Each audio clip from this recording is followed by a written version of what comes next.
Good afternoon, Dr. Mages. Hi, good afternoon, Prof. How are you? Good, thank you. So 1 hour earlier, yeah, in your time. Yeah, I was thinking it's Malaysia time. Never mind, it's good also for me. I'm so excited. That's why I came early. Yeah, my student also waiting for your lecture. Okay, that's nice. Oke. MC silakan dimulai.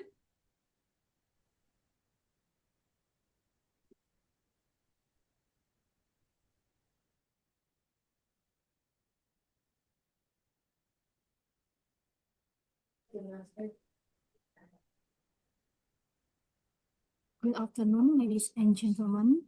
Excellency, Head of the Department of Business Administration, Mrs. Jati Urdamayati SOS and Professor Isi DBA, Honorable Secretaries of Department of Business Administration, Mr. Agung Nugroho Lutfi Iman Fahudi, Sub-MBAS 5 Prof PhD, Honorable Head of the Master of Business Administration, Professor Andriani Kusumawati, SOS MSE DBA, Honorable Secretaries of Department Master of Business Administration, Mr. Swasta Priyambada SOS MAB PhD, Honorable Moderator, Dr. Sabita Karisma SA MBA, and the speaker at this afternoon seminar, Dr. Pangeswari Punasegan, from Department of Professional Development and Extension Studies, Faculty of Education Studies, University Putra Malaysia, and thank you as well as to participants in attendance. It's a pleasure to welcome to you the visiting recruit of the Master of Business Administration program chairing of TEMA and his research competition to explain research method for postgraduate.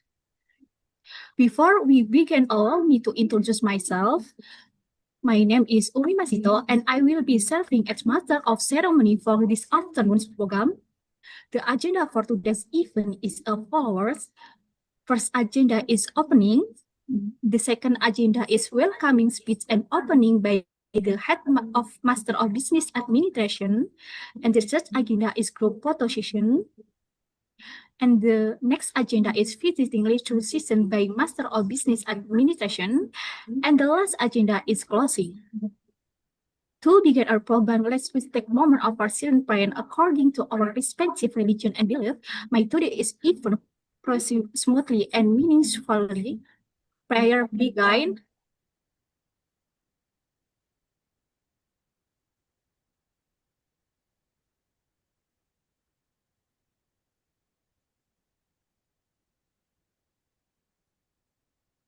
Finishing, and thank you very much. Now, we move to the second agenda. Welcome and opening remarks by Professor Andriani Kusumawati, SOS MSE GPA, to Prof. Andriani. Time is yours. Thank you, Umi. So, Assalamualaikum warahmatullahi wabarakatuh. Good afternoon, everyone.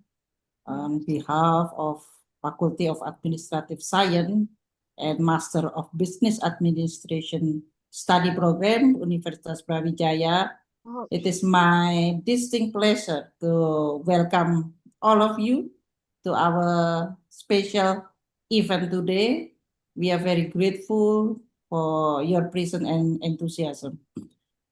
Today we gather to delve into a crucial topic regarding enhancing research competence through applied research method, especially for those postgraduate students.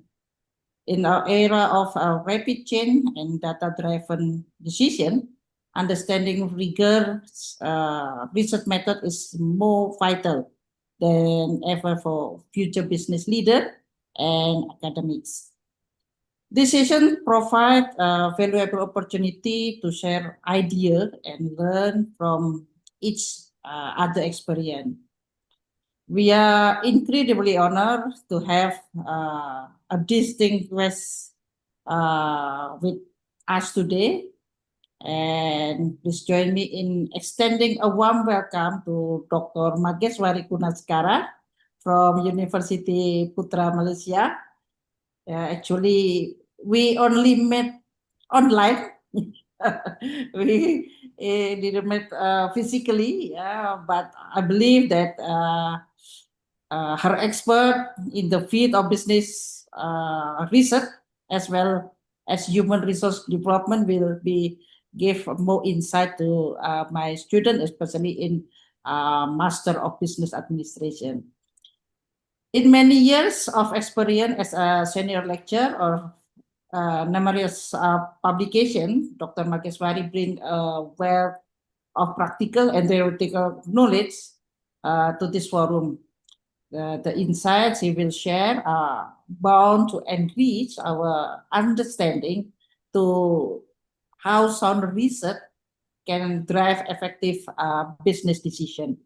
We thank to Dr. Mageswari Kunaskaran for taking time to help our institution, especially Master of Business Administration in Universitas Brawijaya, and share their valuable knowledge with us.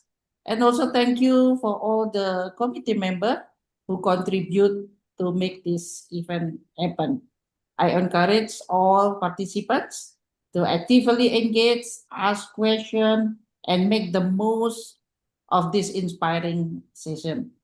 Let us approach this day with an open mind and a collaborative spirit, because this is program will be continuous frequently, yeah, between Indonesia and Malaysia.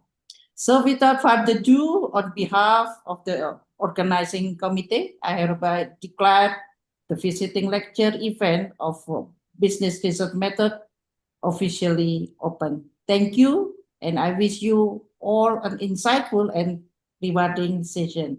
And I'm sorry I cannot join until the end of the session because I have agenda in the same time.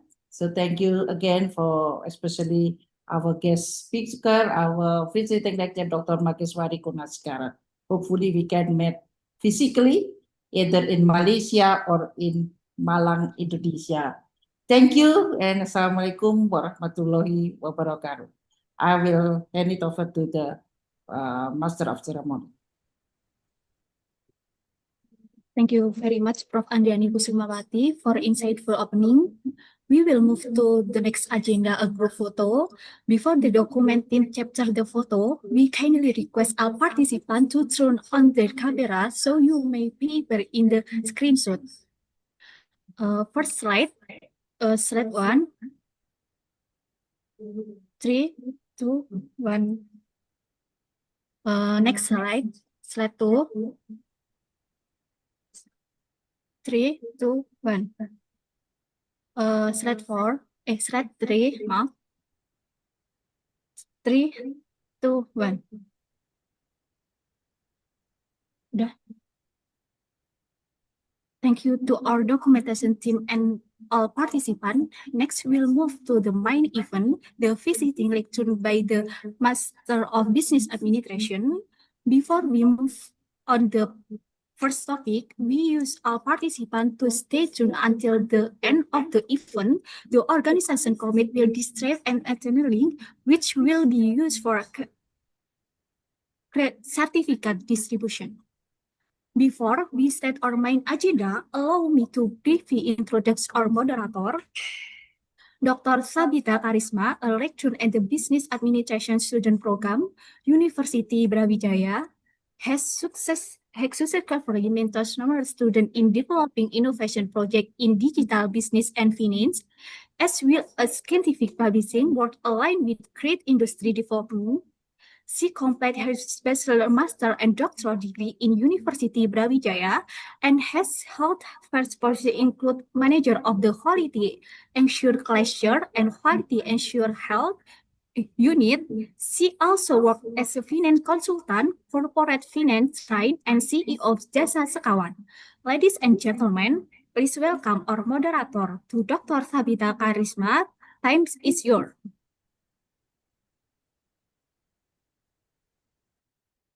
Thank you. Assalamualaikum warahmatullahi wabarakatuh. A very good afternoon, distinguished guests, Honorable Head of Master of Business Administration,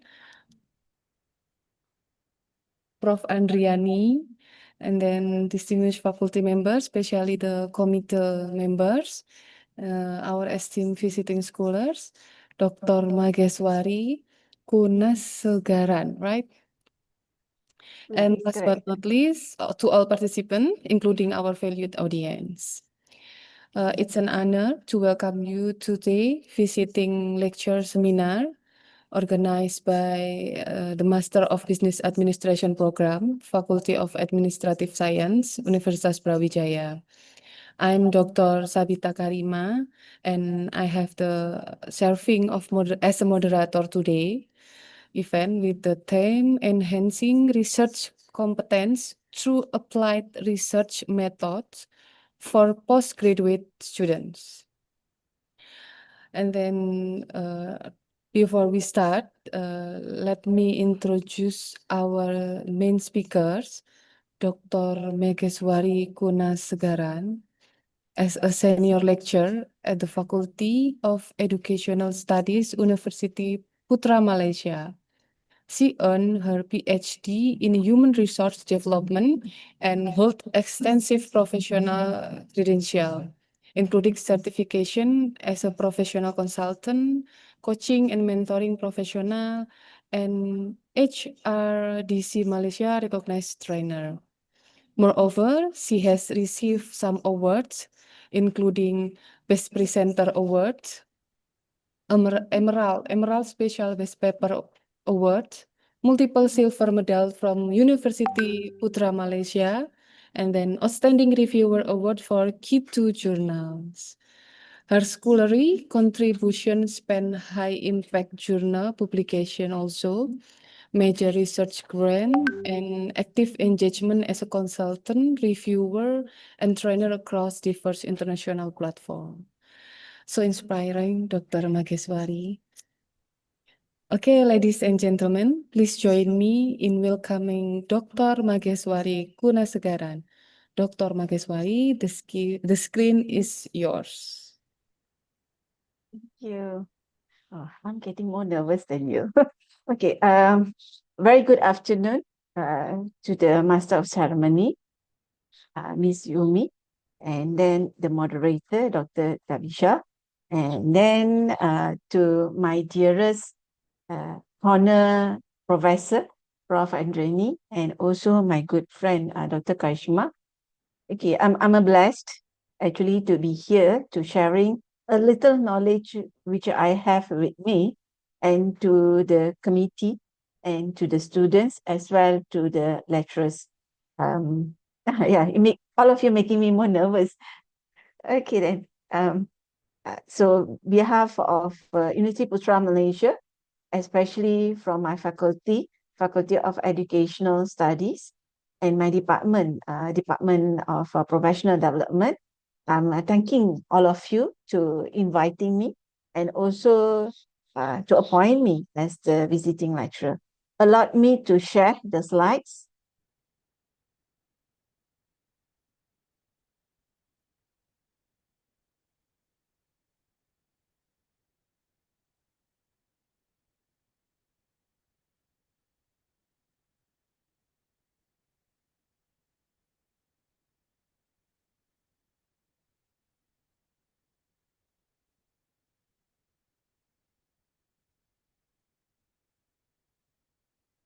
Wait a minute.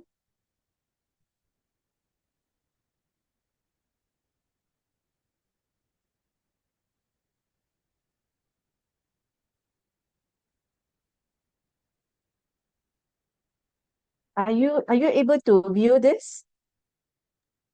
Yes. Dr. Okay, Mages. thank you. Clear.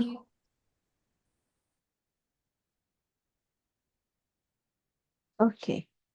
So let me see whether I can scroll up and down, whether the slides is moving. The slides are moving. Yes. Okay then, thank you. Okay, a very good warm afternoon from Malaysia, especially from University Putra Malaysia. And this is where I belongs to, Department of Professional Development and Extension Studies. We are more on a human resource development, HRD, another brothers sisters to the human resource management. Why we are under Faculty of Education, we are not under the Faculty of a Business, because we are more into extension, we are development to the long life learning. Okay, so this is my faculty, Faculty of Education, Fakulti Pengajian Pendidikan. We have a very beautiful, and we have about 6 units, 6 departments. The 5 departments, all the 5 departments are producing teachers to the school. We are human resource development. We are producing practitioners to the industry. Okay, we are a little bit different. So we are more catering to the industry. The rest of the department are catering to the teachers for the industry. Okay, this is our small building. We have a facilities. We are having a Bachelor of Human Resource Development, and we have a Master's in Human Resource Development. We have a PhD in Human Resource Development, and we do have a diploma program on community, is a diploma program in a community, and we do have diploma on youth. That is a collaboration with UNESCO, and we are about to starting our masters in youth as well as a bachelor, PhD in the youth. So that program are continuously. We are about 16 of us. Our head of the department is Associate Professor Dr. Waiza Wahad. Okay, so we are very small, 16 of us, and we are running the program. We have about like 10 to 15,000 of the students over there. Sorry, 3 to 4,000 of students is overall from the Faculty of Education. Okay, so virtually I'm introducing to you to the faculty. Okay, then this is a little bit of me. I'm actually coming from a mixture kind of a background where I started my career in a private university. So in a private university, we are heavily focused on business studies, management studies, strategy management, and also human resource development. When I moved to UPM, we are specialized, since that is my PhD. My PhD in human resource development, and I focus on a talent development, specifically study on Malaysian returnees who are returned back to Malaysia, what kind of a talent development program is needed for them. So that was about somewhere 2015, yeah, almost it's already 10 years. So after that, I also diversified my area on a tourism sector and also on the OSH. So in the tourism sector, I have a paper, and currently I'm working on a community project also based on tourism. So food, heritage, digital museum, and wellness. This is where my coverage under the tourism. And on to the OSH, I'm more heavily focused on the wellness and well-being. Okay, so when OSH have a safety and health, so I'm more focused on the health part, which is connected with the employees. Yeah, as been shared by the moderator.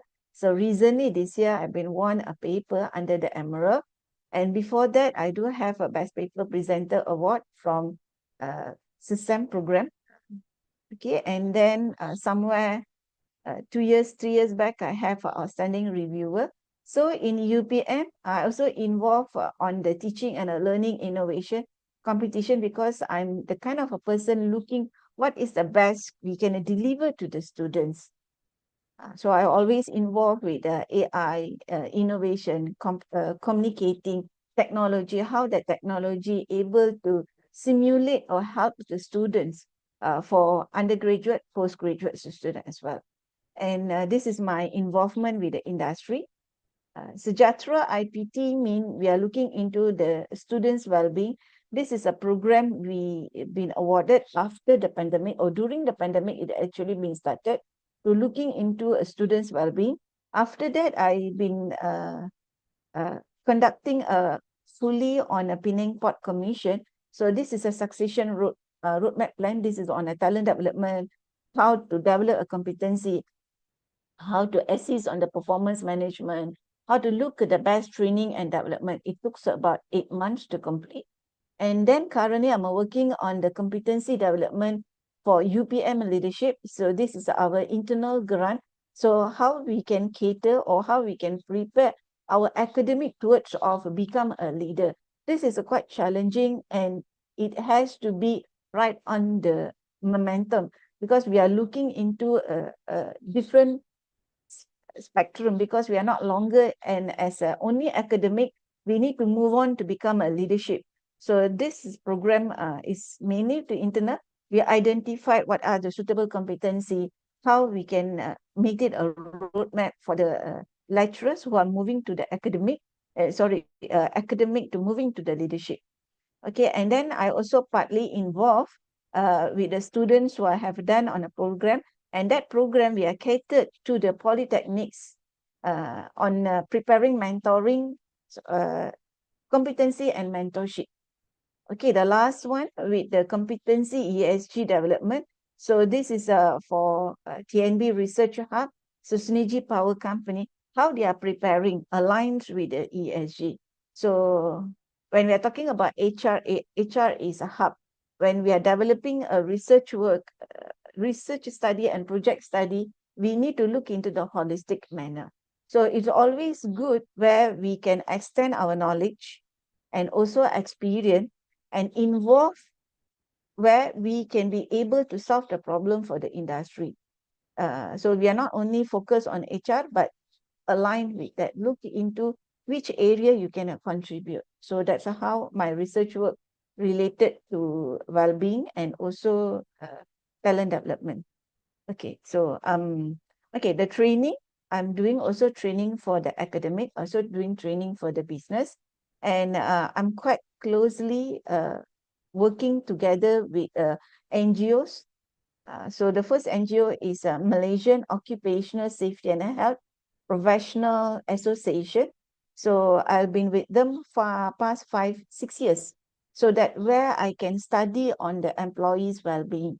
So in terms of their depression, in terms of their anxiety, looking into due to the technology, how they've been impacted. So this is, I'm working very closely with the MOSPA, and also member of agronomics, but agronomics a bit less, but I work very closely with them. Okay, that is my NGO involvement. And recently, I also been awarded by the Ministry of Women and Family Community a grant, we call as a Women Tokoh Wanita, a Women Leadership Program. This is for Sarawak entrepreneurship. I'm developing or assisting rural area women on working to become a leadership. So train them to become a leadership. It started this month on November until next year, February.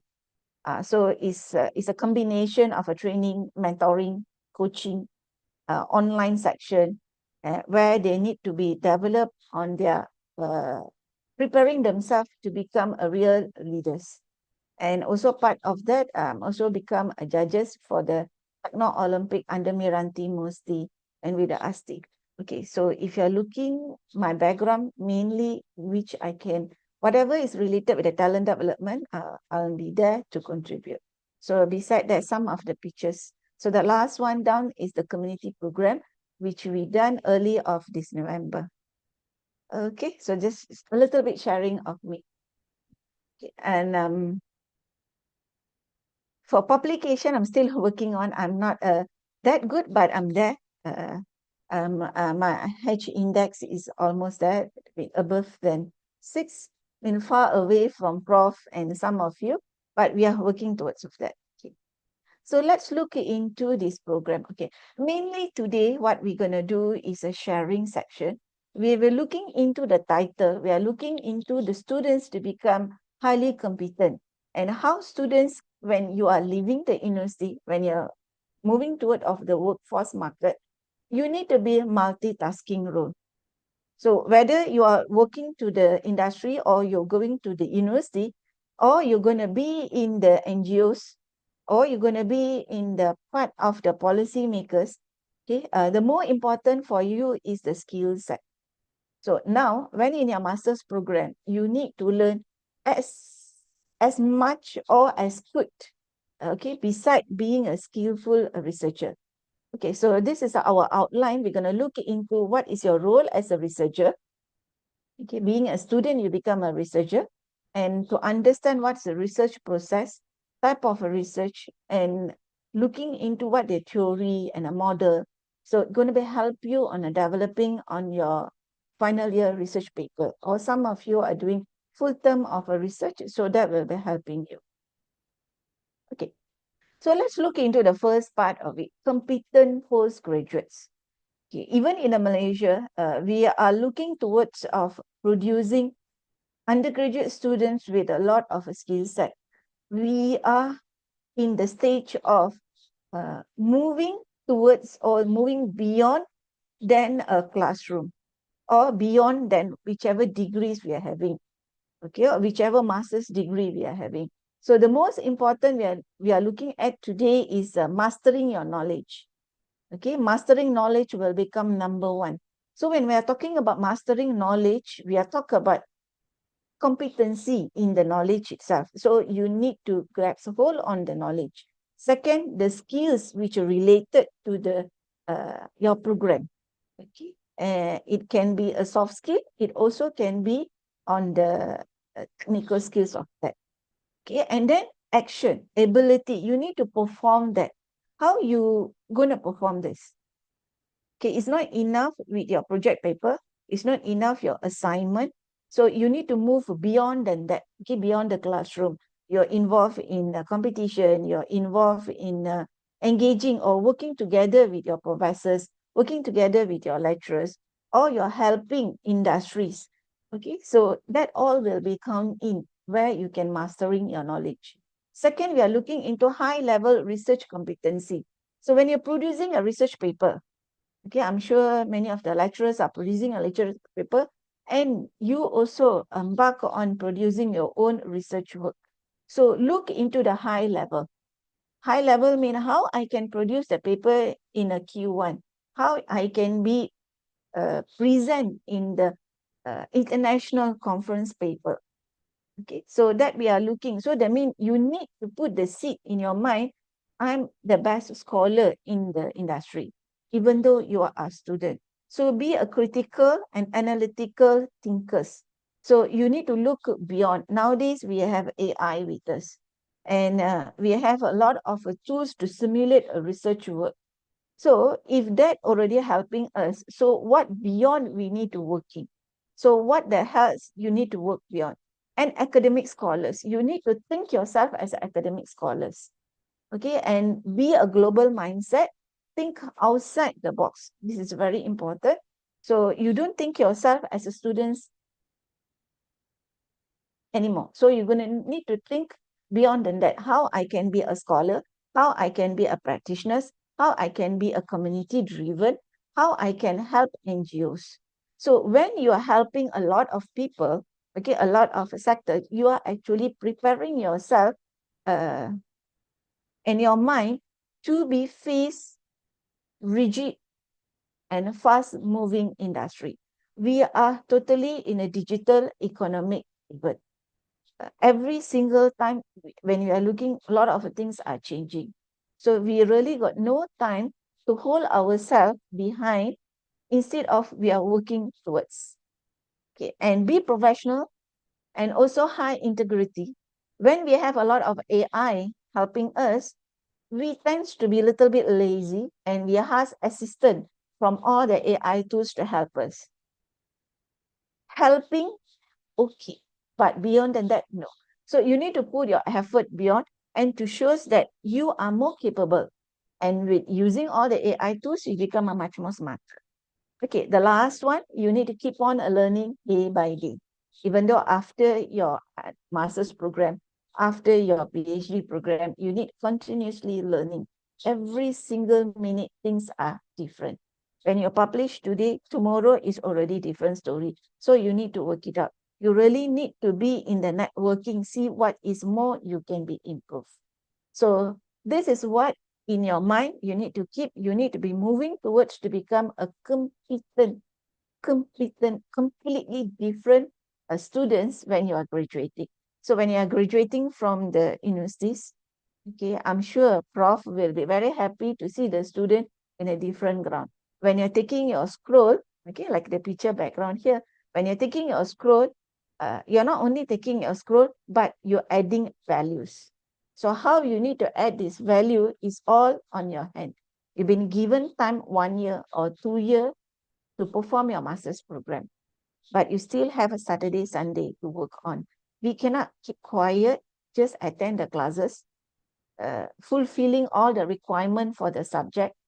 That's not enough. You need really work very hard now, instead for you to see what is the best. Okay, looking the global mindset is already tell you need to work a bit. Okay, one of the best is get involved in a conference. There's a two type of a conference. One is academic based conference, and you will have industry based conference. Involve that as well. Okay, so you can find and then you can understand what the industry practitioners really needs from you. Okay, the networking very, very important as a researcher, as a student at the master's level. Okay, so remember after this, you're going to move to your PhD level. So when you're moving to PhD level, you're already prepared yourself. So simple story. Everybody thinking research method is easy. What you think, what you reflect, what you write, what you revise, what you communicate, what you receive as a feedback, then you think again, then you reflect. It's a kind of a process. Is this only this what we are doing in our research work? Is this only about driven to finding where is the ideas, how we are communicating, how we are putting? It's actually beyond. Okay, let's work on that. Okay, let's go to the basic.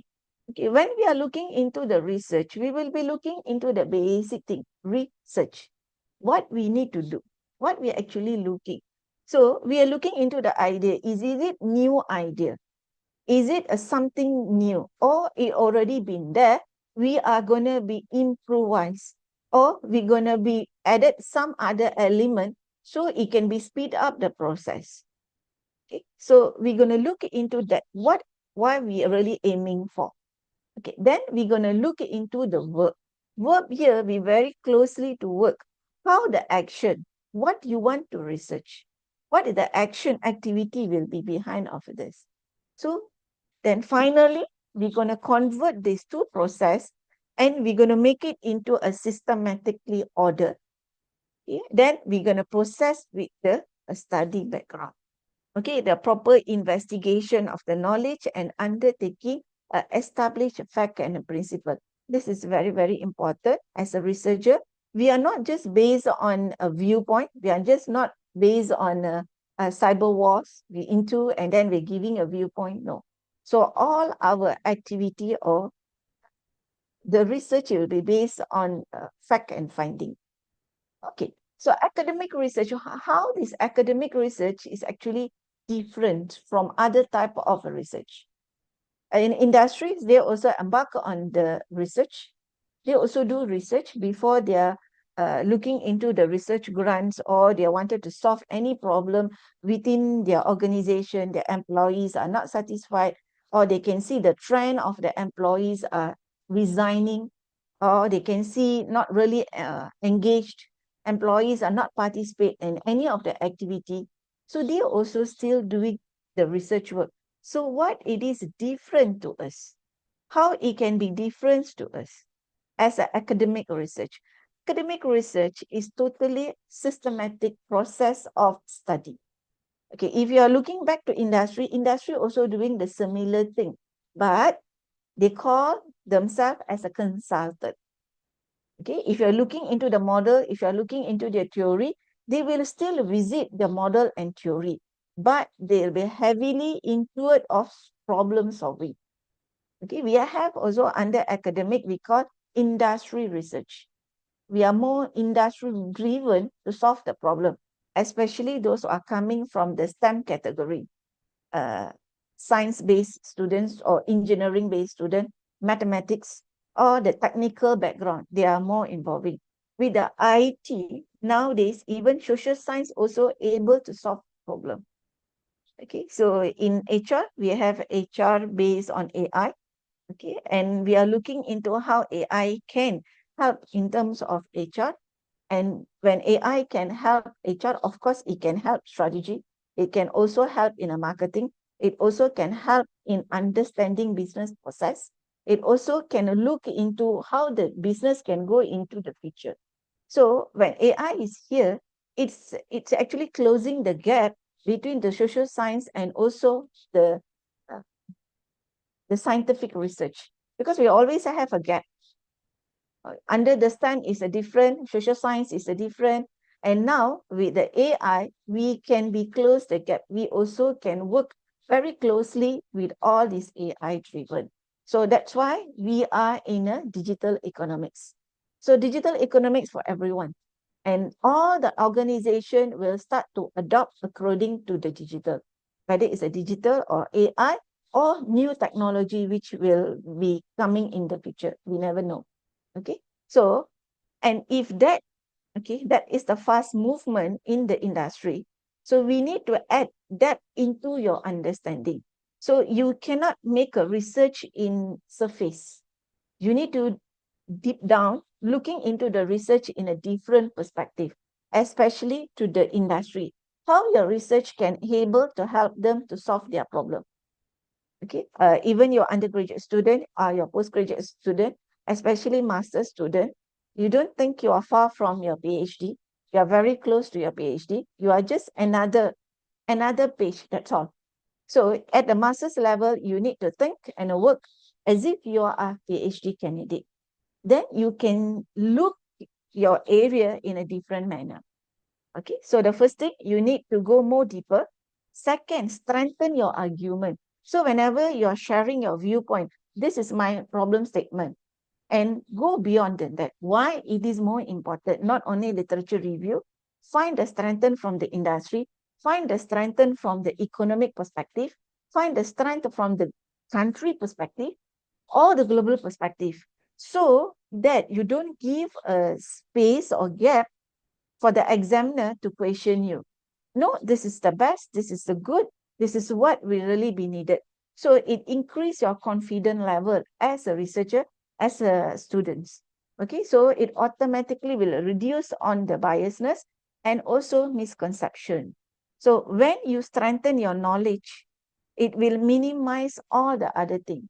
Okay, commonly what students will do whenever times when professors was asking, did you finish your chapter 1? Okay, I'm doing my chapter 1. And you're continuously working when the instruction is coming, because you don't really see the bigger picture of it. So when you see the bigger picture of it, so you will be moved towards beyond. Okay, don't put yourself as a student. First thing I already said, change your mindset. Second, look yourself as a very high competent candidate. Okay, then if you already have these two with us, automatically our research work will be different. We don't think this is only a master's, this is only for PhD. So you will be work more better, or we say you cross your boundaries as a master's students. Okay, so then you will learn. If you are in if you limit yourself within a master's context viewpoint, then you don't see the bigger picture. So put yourself as a PhD student, even though you're not doing PhD yet. So then you can reduce the biasness. It's very simple how we can work on academic research. Okay, allow me to move on. Okay, so when we are talking about rigorous, even pros also sharing. Nowadays, all the research become very rigorous. When we are submitting the paper, the journal keep on rejecting. They say, we really need something else. We are really looking into beyond. But we already done 2-3 years back, we thinking that is the right thing. But when we are submitting, they say, no, it's already outdated. So add on more. So the publication also looking into the current timing. We are looking into now. So when we are looking into now, how we can cater that now. So your research work, when you're doing a research work, you don't look into the problem solving now, the mid 2025 or 2026. You really need to look into 2030. You really need to look into 2035. What will be happen? Then the value of a research will be stand until that. If not, the time you want to publish your work, they will start to question you. Hey, this is already old story. is 3 years backstory. How can you improve your study? Can you look into a different angle of the study? So you will have a lot of hard time when it comes to the publication. Okay, so that's why we're having more tough time to publish our work on a Q1 or Q2. Okay, it's method of a time. Okay, we are fighting with the time and also the speed. Okay, organizing inquiry to provide information to problem solving. So when things are changed, especially in AI, when AI coming in, technology coming in, so there's big changes happen in the industry, cross sectors, service, product, NGOs, everybody is changing. Everybody looking into new spectrum. So when they are looking into new spectrum, they already have a gap. They already have a gap. So as a student, you need to close that gap. Okay, you need to see in that viewpoint. Okay, but of course, we will be systematic investigation will take places. Okay, so this is what we call in academic things are changing. So overview, you need to see yourself as overview. This is one of the best way we can look is onion slices. Okay, what study you going to do?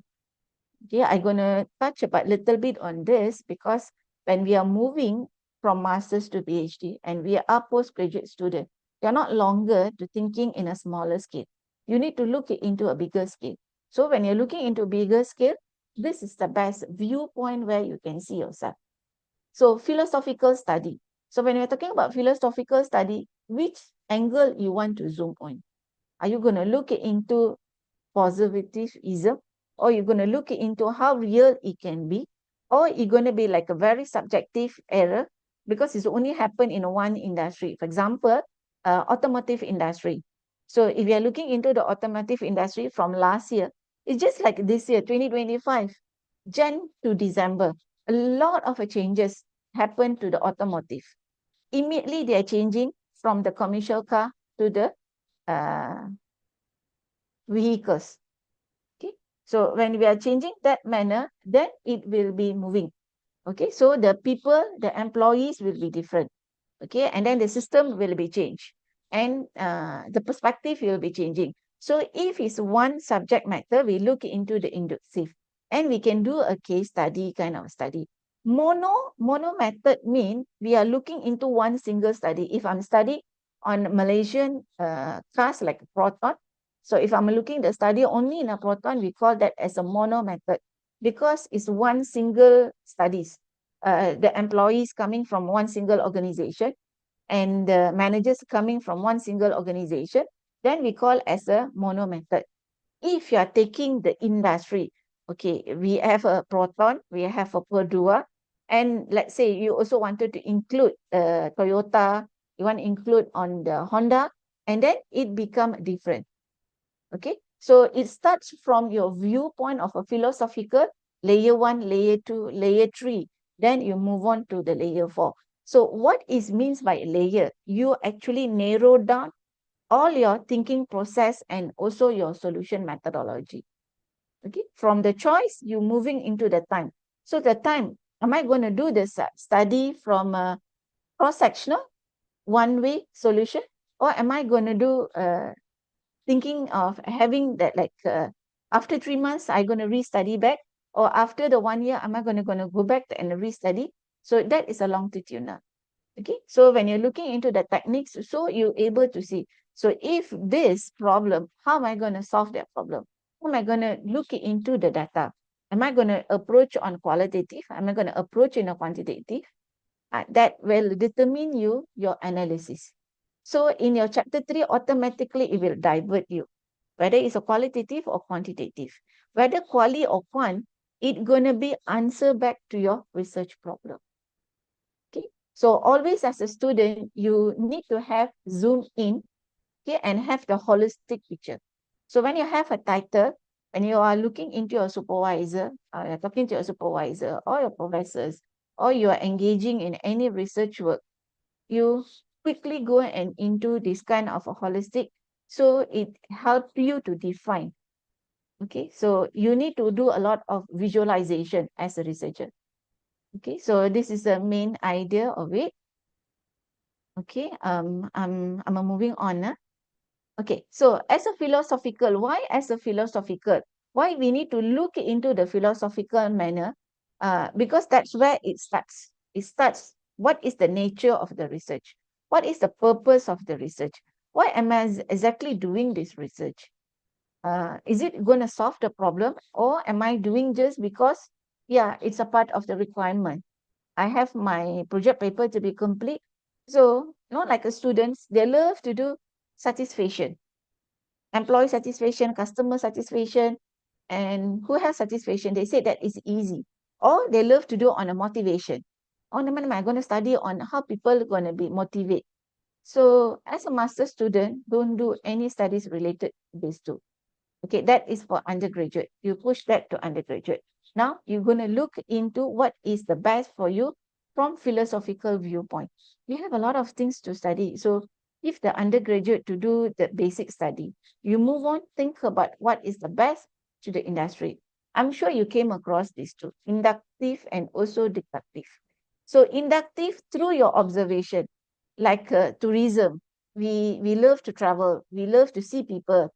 Okay, and then, okay, let's say you are going to one vacation. Let's say, assume we love to travel to island. Let's say we want to go Mauritius. Okay, we are already prepared. We are bringing a students, group of people. So the day we arrived, okay, the day we arrived, they have announcement.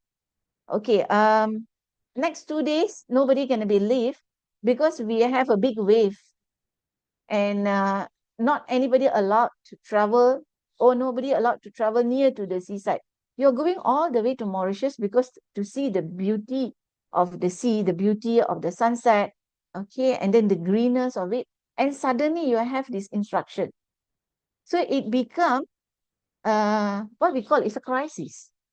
You cannot embark anything. So it become tourism crisis. So you start to observe, oh, next time I need to think about it. Oh, I never thought there is a situation where I need to analyze on the crisis part. So I'm bringing a group of students, like let's say 20 of them. So all the while I pre-plan for a lot of activities. Now something happened. So how am I supposed to switch my plan?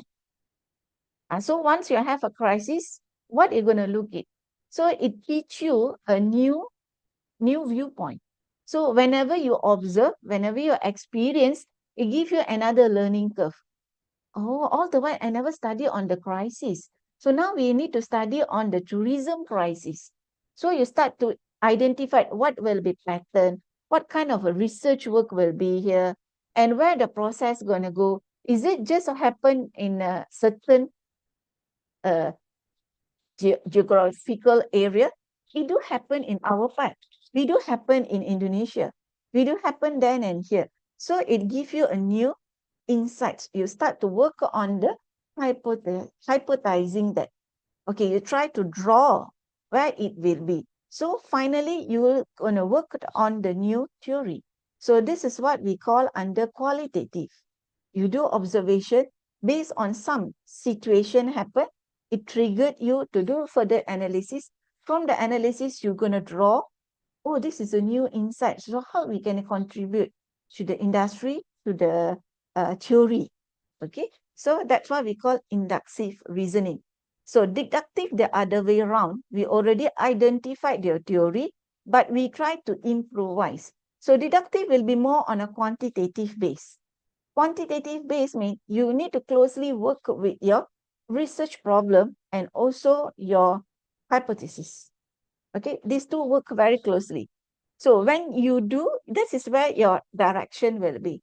If you wrongly formulated your problem statement, it will have impact on your theoretical. When you have impact on a theoretical, you definitely, you will see that it's not the hypothesis which I'm aiming to. Something's wrong somewhere. So that work closely. And then your data analysis. And then finally, you will be giving the hypothesis results, whether it's accepting or you're rejecting. Okay, so this is where we have two different method. Okay, for postgraduate, either you work on inductive or you work on deductive. Okay, So mixed method is the both. But even in UPM, in our department, we are not really encouraging our students to do mixed method because it's quite new. Okay, even though PhD or masters is quite new for them. So unless they prove to us they are quite good in a qualitative and quantitative, maybe their paper publication or in their working experience or their maybe academic or the researcher, they can convince us, then only we allow them to do mixed method. So far, I don't think so. We have any current students who are doing mixed method. Okay, because that you need to have this both kind of, you must be able to visualize, you need to know where to stop your quant or qual. So you need to continue with another part of the research. So if like a excited kind of a researcher, no, we normally say no. So you need to choose either one and you're mastering to solve the problem. Okay, so mixed method is good, but you need to have that experience as well. Okay, then we're looking into the methodology, philosophical. So what is ontology? Ontology is the beliefs to look into the current research, how you want to solve the problem. Okay, why we need to study from the philosophical? Because many researchers are not really paying attention on this. Okay, we found not many people understand. Okay, like educational wise, educational student will have a very strong philosophical base. But when it comes to the business, when it comes to the marketing or IT related, they don't really looking into the philosophical. So as a researcher, yes, you need to look into the philosophical. It's not that difficult, it's the base, where where the ideas comes from. Okay, and then we have epistemology. Epistemology means is concerned on the relationship. So most of the business studies will be here because we are connecting one and another. But then we need to know, are we interpreting on something or we are connecting the dots? Are we doing the basic research or we are doing applied research? Okay, so this is what even my students also, when I'm asking all this, they say, what is this? I'm not really sure. So but in the base of research, so this is quite important. Okay, and a methodology, of course, we have these three things. We have a quantitative, we have a qualitative, and also mixed method. Okay, and in a qualitative, okay, let's look into the qualitative, because qualitative is very, very interesting, but you really need to have the knowledge which you are going to go. Okay, so let's look into ethnographic research. Ethnographic research is practically is on the behavior. We want to study on the behavior, we want to look into the culture, we want to look into the social, how it will be. So example here, ethnographic study on the women roles in a tourism community of Sarawak. Like for example, I'm doing on the women community. So if I want to look into how they are really playing a role in a tourism sector, so I need to do ethnographic. That means I need to study on their culture. I need to study on the behavior. I need to study on the social structure. See, in a Sarawak, of course, the people who are living in a rural area and then urban area is different. Okay, so in the rural area, what are the survival things? Look into the economics values. Okay, some of them are housewife. So if they're housewife, what will be their income level? So majority of them love to do handcraft. Okay, they will be doing the handcraft, whether they're doing the chain, the jewelries, or they're doing bags, or they're doing baskets. So this is like a community-driven kind of work. So when they're doing, and nowadays they are quite smart. They start to sell through social media. Okay, before this, they will be depending on a third party who will coming and taking all their handwork and going to the market, and they become the wholesaler or the agent to sell the other side of it. Okay, so we're looking into that. Okay, or the culture experience. If you are looking into the wellness, so we are studying on the wellness program. Or you are looking into the storytelling. You want to become a good tour guide, a tourism guide. A tour guide starts with the storytelling element.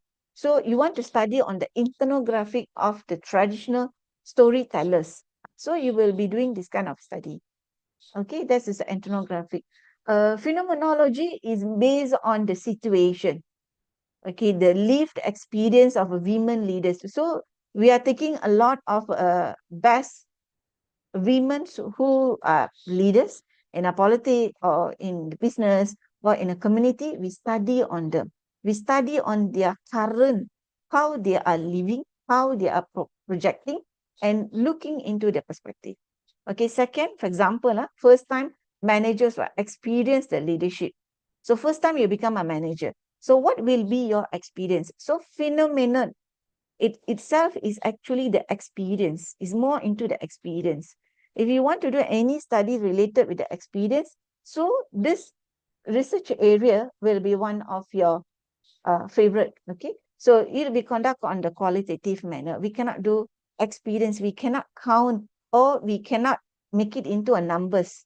We cannot convert into a numbers, so therefore, we cannot do it in a quantitative studies. So it should be under the qualitative. Okay, so grounded means you're working base because your main ideas is to developing a theory. So if your idea is more to developing a theories, so you will start from the ground. So this is one of the toughest research process where it starts from the ground. You need to do a lot of data collection, multiple data collection to understand from the participants, to understand on the research area or the situation. So all this will be taking time because you're doing the groundwork. So when you're doing the groundwork, your aim is to produce a theory. Okay, so this is one of the toughest, not very favorite reason by the students. Okay, so like not like the ethnographic, also one of the toughest. Phenomenology, one of the favorite. So here, grounded theory also the same. So if you're gonna study on the grounded study, grounded theory base, then you really need to look into what is your base. Okay, what situation you're gonna do.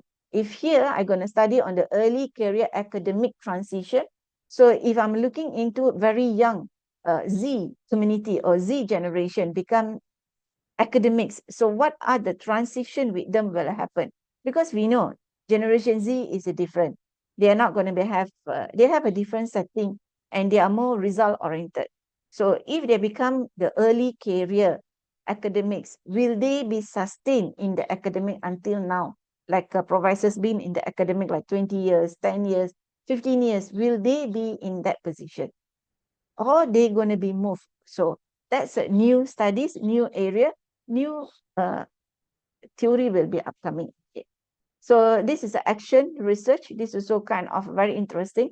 Okay, looking into improvisation of teaching, learning, and we are looking into leadership behavior. We can also looking into the engagement or workplace culture or the new intervention like how we are having AI tools. Or we can also to collaborate. You can collaborate with the industry. You can partially to solve the problem and it become action research. Okay, action research by the word itself, you already know, problem solvers. They are looking into what is the reality. Okay, so I'm just picking a few of this to show you. Okay, why I stop not a discussion on the quantitative, because quantitative starts later part. So any research, if a qualitative, you'll start first, like inductive studies. So you will embark on the situation. So that's why the early part, I start with the qualitative. Okay, now look into the research process. I'm sure you are aware of this process. Selection of the topics, where the literature review will be, development of the theoretical and a research framework. And you need to clarify whether the research question, is that the one you're looking for? And also the development of the hypothesis. So if you look into the arrow, can you see the arrow up and down? What it means? Anybody can give me some ideas what it means by the arrow going up, going down? Anyone? Anyone who loves? Anybody wanted to participate? Okay, never mind. Let me share with you. Okay, so here what the arrow means is always a process. So even though you already have a title, after you already first draft of your research proposal, you will be rescheduling reshuffling because things will be changed. You might see, oh, it's not that what I wanted. Okay, I wanted to add more, or I want to reduce more, I want to redefine.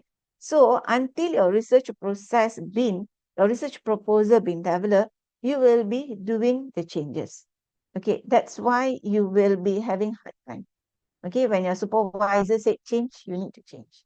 Or after beyond of the discussion, you see this is not what really I've been proposed. Okay, after sometimes there's a difference. So this is a reason. Okay, we need to understand to whom we want to solve the problem. Okay, who is our stakeholders? What we want to contribute to them? Is it to the body of the knowledge and to the practitioners? And this is our main main stakeholders in we are doing research. So you need to look until then, until that's why we say until your chapter 1 and 2, a lot of rescheduling will happen. When you're moving to chapter 3, hopefully there's no much changes taking places. If not, you need to change 1, 2, 3 again and again until your supervisors are happy with you, then you will stop. Okay, so when you're moving into a research design, data collection, data analysis, and then when you already have a finding, this is the end process. So normally it will be flow after one, after one, after one. So the first one, that is very, very common. This is not something your supervisor abusing you. No, this is practically common to be happen. Okay, so this is one is a process. Another way to explain to you what is a research process is once you have your research objective or you define your problems, you're able to look into your research design, and then you start to find where is your instrument, and then what your sampling data collection going to be, and then how you're going to analyze, and then you're able to visualize also what the finding going to be. Okay, so this is a highly reliable to the quantitative research. Okay, so because qualitative, you already start work early. You need to do investigation, you need to observe, you need to interview people, you need to do data, secondary data analysis, then only you start to do work. But for quantitative, you can start to plot what is the process. Okay. Okay, let's move on. This is very specifically, I'll share to you your research proposal. So what you need to do, okay, let's look. So if moderator and also master of ceremony, please alert me when the times comes, because I'm not observing the time here. Okay, so let's look into formulating a research problem. This is one of the very tough thing for everyone. Okay, so let's see what is the best way you can do practice.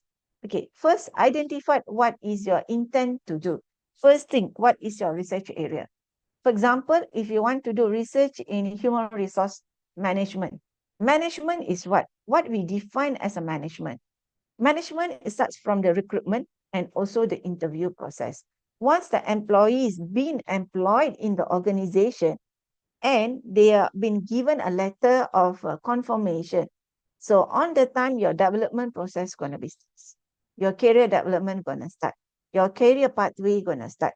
So what kind of a training going to be driven to you? Where your direction will be? Are you going to be as a HR person or you going to be moving into the different department? Okay, so you need to confirm about your research area. Then you need to decide what you want to find. It's a crucial area to be studied. As I've been shared with you, don't do a simple layer of study. Pass all that simple thing to your undergraduate brothers, sisters to do. You don't do. Okay, as a master student, you need to look forward. So if you are looking forward, practically we want to see how we can solve problem. Not all the problems, at least one or half of the problem. Okay, another tips for all of you. So study on the past FIWA feedback. Maybe you can get a help from your supervisor or help from a professor.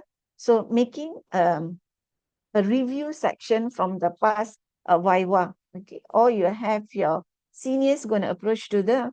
So once they finish their Viva, ask them what is the comment from the examiner. What exactly examiner looking forward in your research work? So what is the aim? What you have done, what is the comment from your examiner, how you're actually closing the gap. So this also will be one of the useful tips as a student to look into expectation of the examiner. Okay, and then be specific. Okay, and then what you need to be consider is your financial resources. If you're being funded, okay, you can be working on the funding perspective. And very important is the time. So if your research is 2 years, you need to complete by 2 years. Okay, even though you're full-time, part-time, that doesn't matter. Research is for everyone.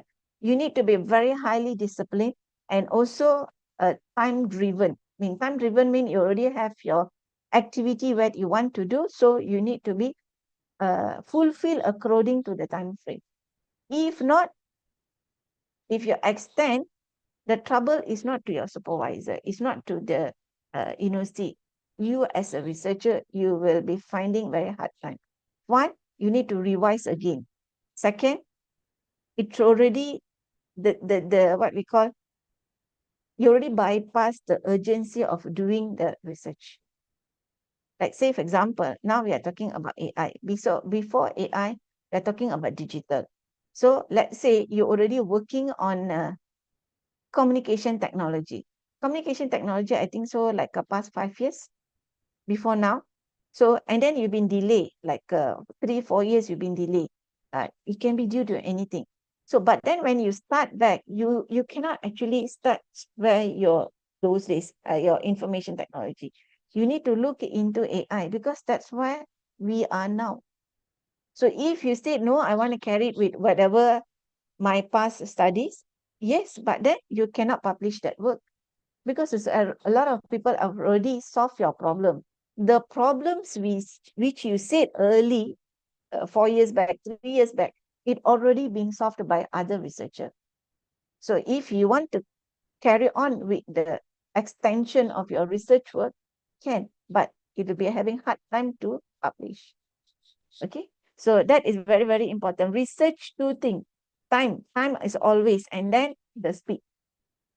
Okay, so you can see whenever any upcoming thing, a lot of journals, titles, a lot of a manuscript also align with that. So within a year, okay, within a year, you can see a lot of studies are related to that. Okay, so that time, okay, remember, whenever your best paper, best title, highly needed, that's what will go first. That's where the editor will look. That's where the publisher will be aimed to. Or industries also wanted to the latest solution. It's not like something 5 years back the road. That's why nowadays, being a student, more challenges. Like 10 years back, we don't have this kind of challenges. Now, yes. Okay, so and then you also need to consider about your supervisor's knowledge and also expertise. Maybe you can be work together. You might have a different knowledge. Your supervisor might have a different dimension of things. Then you can collaborate together, become a team, good teammate, and then work towards with that. Like when I'm doing my PhD, my supervisor not be aware on PLS, okay, SEM PLS. My supervisor alert to me at early stage. He said, Marjis, you need to go and study by your own self. You need to work on all this area because my area is only this. So that's why we call as a communication. So as a students, you also be aware where is your limitation of your supervisor. So when you're working together, so when I'm attending a training on a PLS, when I'm working on a paper on a PLS, I always sharing to her as well. Okay, this is the book, this is a journal, this is the way we are doing it. So it is like a two-way of a communication. You need to build a very good rapport with your supervisor. Don't go and fight with your supervisor. Okay, even though your supervisor very junior to you in terms of experience, but in terms of academic knowledge, they are in a better position. So work together. As a team is the best. Okay, so then here we need to look into identifying a research gap. This is very, very important to the postgraduate student. Knowledge gap, I'm sure all of you know what is a knowledge gap. Knowledge gap comes from your research work, literature review, Okay, and then many people sharing from the secondary data, new data, they're talking about knowledge gap. We are talking about people are not be literally or literacy, AI literacy. Okay, so then we know that is a knowledge gap. Practical gap comes from the industry. Okay, so we can hear from our counterpart in the industry, they're talking, oh, we need to have certain skill. So then that also can be close the gap. Theoretical is from the theory itself, like a theory plan behavior, research-based theory. There's a lot of theories. So what is more to look forward to the new direction of the theory. And then methodology, we have a quanti and quali. So under quanti, you have advanced level. So maybe the certain approach not being adapted. So you are using methodological. Okay, population gap is actually more into analyzing in a situation. Okay, secondary data. Nowadays, we can do analysis for the secondary data and evidence-based gap. Okay, evidence is the more into the action. Okay, so they already see, they already have the evidence. For example, like in Malaysia, we see quite frequent cases bully happen in the school. I'm sure in Indonesia is also same, but it's quite frequent, being highlighted. Okay, so why? We have a bully, and then we have a situation where students are being bullied by, there is a situation on the students and their friends, and also people surrounding. So it gives us a very strong reason for you to conduct the research because there is evidence base. People are being manipulated, students are being manipulated, even some cases, okay, it lead to that which is not should be happen. Okay. So that's the evidence. Certain evidence give you a strong urge for you to conduct a research. Okay, is it necessary all this gap need to be included? No. At least the three important: knowledge gap, practical gap, and also theoretical gap. Okay, so it can be also a methodological gap. Okay, other tools are, yes, it can be included as well. Okay, so now I want to share on this part, problem statement. Okay, if you're looking into the picture beside you, we call as a funnel way of identifying the problem. So when we're talking about the problem, how you normally develop a problem statement. Problem statement comes where you identify the issue. So you know there is issues because there is a gap or there is a lack of productivity. Okay, we can see in terms of the risks. So you highlight on the global issue and the impact. So in the introduction part, you need to highlight on the global issue and then the impact. It's always good for you to highlight cost or the risks versus of the revenue. So it gave readers or it gave the examiner or the practitioners, okay, why this particular studies is very, very important. Okay, so for example, you highlight on the percentage, you highlight on the statistic. So that will be giving you a bigger picture. Okay, then background of the study, you narrow down the local context viewpoint. So let's say you want to look into how the scenario only happen in Surabaya. Okay, so that will be local context. And then you go more down to identify what is the problem statement. So targeted scope of research. Okay, then you're moving on the research objective and you're moving on the research questions. Okay, so it is similar if you're looking into the diagram in your right-hand side. So how we going to be moving from step 1, step 2, step 3, step 4, and continuously in the process. Okay, so problem statement is one of a very, very important or crucial stage before you embark the rest of the part. So if your problem statement is wrong, it will lead to your chapter 2, it will lead to your chapter 3. So if 1, 2, 3 is wrong, obviously 4 and 5 will be wrong. Okay, so when we identified what we need to do, how we can reduce the error from here. Okay, so is there any questions from students? Would you like to ask anything from here? Okay, we can reserve the question. You can take note the question. We can be back to later part of it. Okay, let's look into the conceptualization of a research design. So now we already know what the area we want to work on. We're already clear about the problem statement. We already identified the gap. Okay, it can be more than 3 or 4 gaps. Okay, now we're going to look into the conceptualization of the research design. So when we are talking about the research design here, we are looking into what is the appropriate methodology, how we can bring a valid in terms of a finding. Okay, we can do comparison or we can do a conclusion. So here, the steps, remember, whenever we do a research design, the research design has to be tailor-made with your research problems. Okay, so if I want to solve the problem, okay, what are the best method I can use? So if I'm using qualitative, can I be reach up to the final ground? If I'm using quantitative, can I reach to the problem solving? Okay, so it need to be either this one, and then it has to be valid and also workable. Okay, so need a strong reason for selecting a particular design. So this is why normally we ask students to do justification. Do your justification, sorry. Do your justification why you are selecting quantity, why you are selecting qualitative. Okay, and so you need to integrate back with your research design, research question and the reason. Okay, and then able to do a justification. And then second thing, we are looking into aware of the strength, weakness, and also limitation. Limitation about what? Limitation in the research design. So if I'm doing a quantitative, of course, I cannot do interview.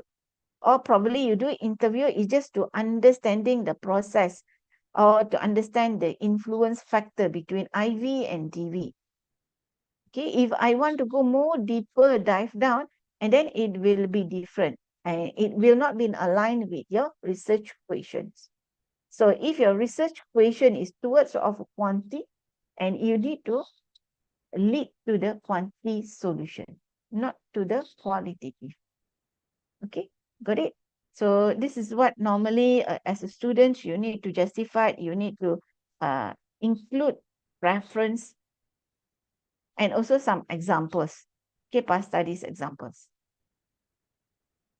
Okay, once you have done on the research design, you're going to move on to the data collection. Okay, so starts with the instruments.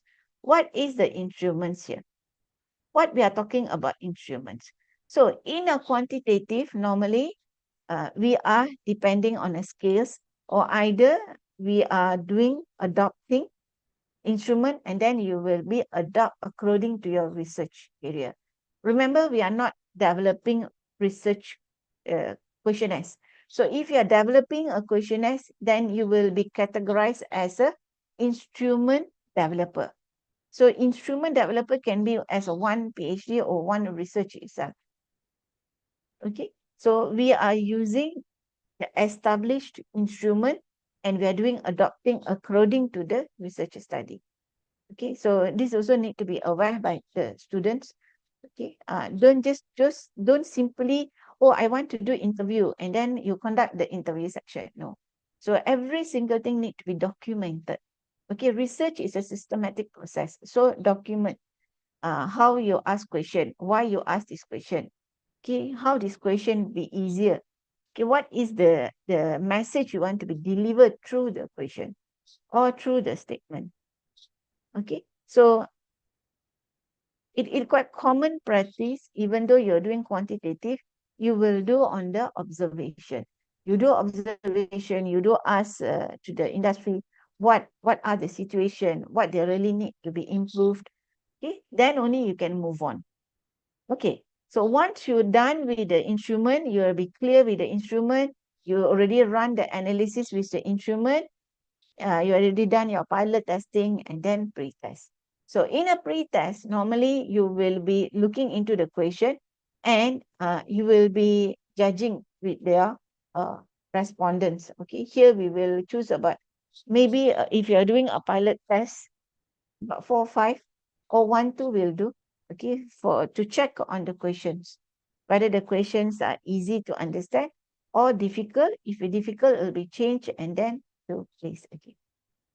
Okay, So qualitative also have their own way how to conduct on testing question, and quanti also will have its own procedures. Okay. So in Malaysia, we are in, like my department, we are practicing pre-test and also pilot studies. Okay, pre-test, we will be sitting together one-to-one to the students, or either to the respondent or participants. So you will check through the questions. Okay, are they aware of the situation? Are they clear? And then they get it what they really want. I mean, the flow of questions are clear. Okay, so this is what we do under the data collection. Okay, so fundamental rule as a pre-test, you need to be carried out even though the sample is different. Okay, or the similar. Okay, in the construction, in the population, so it also aligned with your research design. Okay, so in a population, how we define the population, it starts where the problem starts. Where the problem, from the problem situation, we can be identified where the sampling. Okay, no matter how you design your problem, your population and also your sample. You determine your sample from the population. For example, I'm doing a study on women. So these women are from Sarawak. So how am I supposed to know where is the data? So you can look into the entrepreneurship ministry, they will keep the data. Or you can look into the tourism, how many of them are involved in exhibition, how many of them are involved in the art gallery. Okay, what are the pattern, how they are selling, how they are buying, okay, how much they've been producing. So this will give you the idea who is your population. Is it the people who are involved, the women, or is it the people are involved in a different industry? Okay, so two important points here, what of biasness, and also be precise in data collection. Okay, so if your data been biased, okay, if you're running an analysis later part, if you can see all the biasness, then it will be giving a bad impact on the examiner. Some examiner might ask you to recollect back the data or rechange again the whole research. Okay, so got to be careful in data collection and selecting of the population and also the sample. And if you are looking into the sampling design, so what sampling design is suitable? It's all depend on your research ground. So if your research ground more on a general, then you can having a general. It's a case study, and then of course you'll be based on the one particular organization. Okay, so if you're doing mixed method, then it'll be different. So the last one, when you're looking into the sampling strategy, what we are talking about sampling strategy here, how the sample will be. How you know that is the right way to take the sample. Okay, most of the time, we will be practicing on using G power. Okay, G power got popular, or either you do a formula. You based on the formula, you'll be calculating what is the sample size. And then how we're going to use the sample size as the determination here. Okay, sampling strategy, sampling sample, how many sample we're going to be select, and are quite important. Okay, so it will change the process of understanding and doing the research work. Okay, any questions? Okay, if you have questions, you can drop in the chat box. So then once we are over, then I can be sharing from story from the chat box. Okay.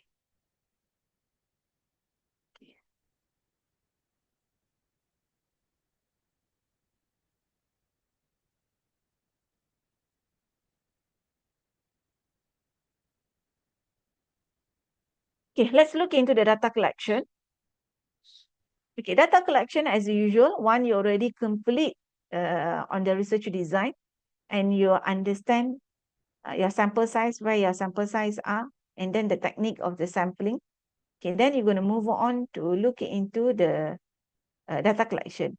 So as usual, data collection, we will have three ways, whether you're collecting data from qualitative manner, or you're collecting data from your quantitative, or you're going to do mixed. Okay, we have three methods here. Okay, so this part in the data collection procedures, you must able to write in precisely the collection.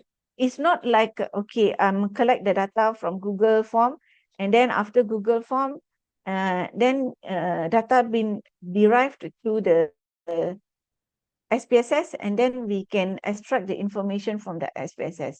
No, you need to precisely how many days you've been working together, how many rejection is there, and then what kind of approach you manage to take. Okay, so you need to be pre-planned and then the procedures. Okay, many researchers are not doing this, and whereby on the journal publishers also will be looking at detailing. So while you do, you prepare the detail. Okay, so we're going to look into step 8, selecting on the data analysis. Okay, so data analysis, we will have two directions. One is a quantitative, another one is a qualitative.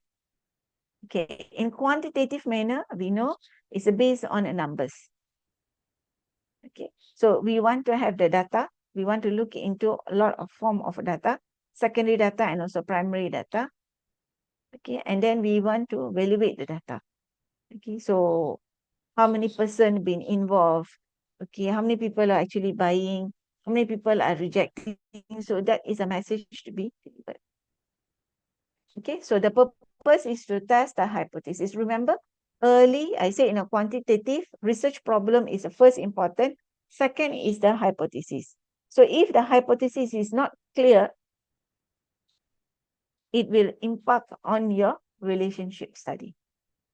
So if you do analysis A and B, so when you don't see the chemical reaction, I mean the process, the logic between hypothesis, independent variables and dependent variables, then it's very difficult for you to explain on the hypothesis.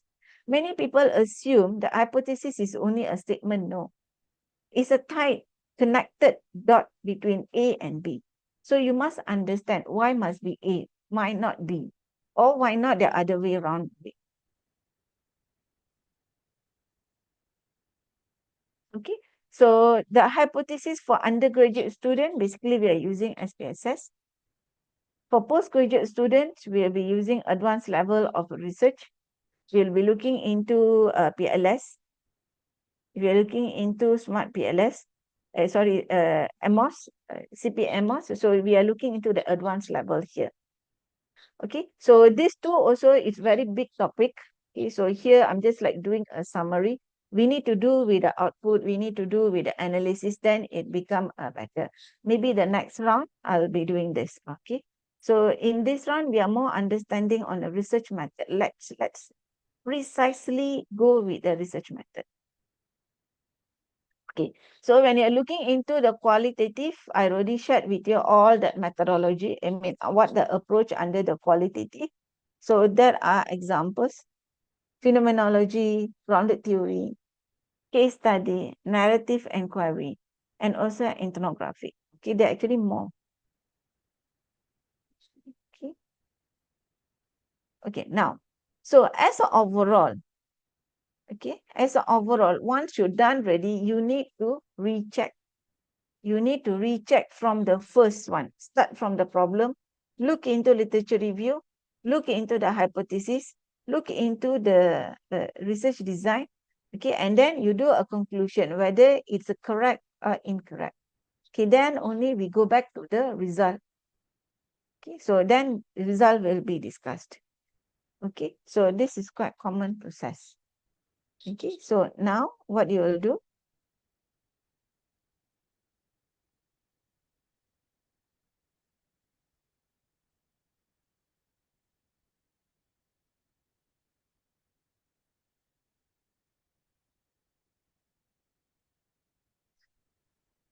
okay, so in a research process, it's a kind of like cycle. So if a cycle from the problem, it goes to literature review, it goes to the hypothesis, okay, then it will looking into the research design, okay, and then conclusion, finally with the result. Okay, so it will be ongoing process. As long as you're doing a research, This process are ongoing, and then also you will continue to do the correction.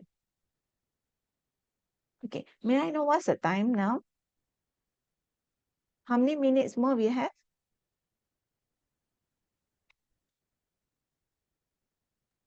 15 minutes more. 10 minutes more. Okay, then. Thank you. Okay, ethical concentration.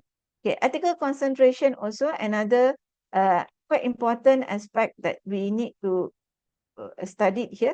And universities already giving a lot of instruction to the undergraduate student, postgraduate student, or even though with the research grant, every single thing must go through ethical concentration. Okay, so here we need to get endorsement by the university saying so the particular research is a part of the requirement or the part of the study element.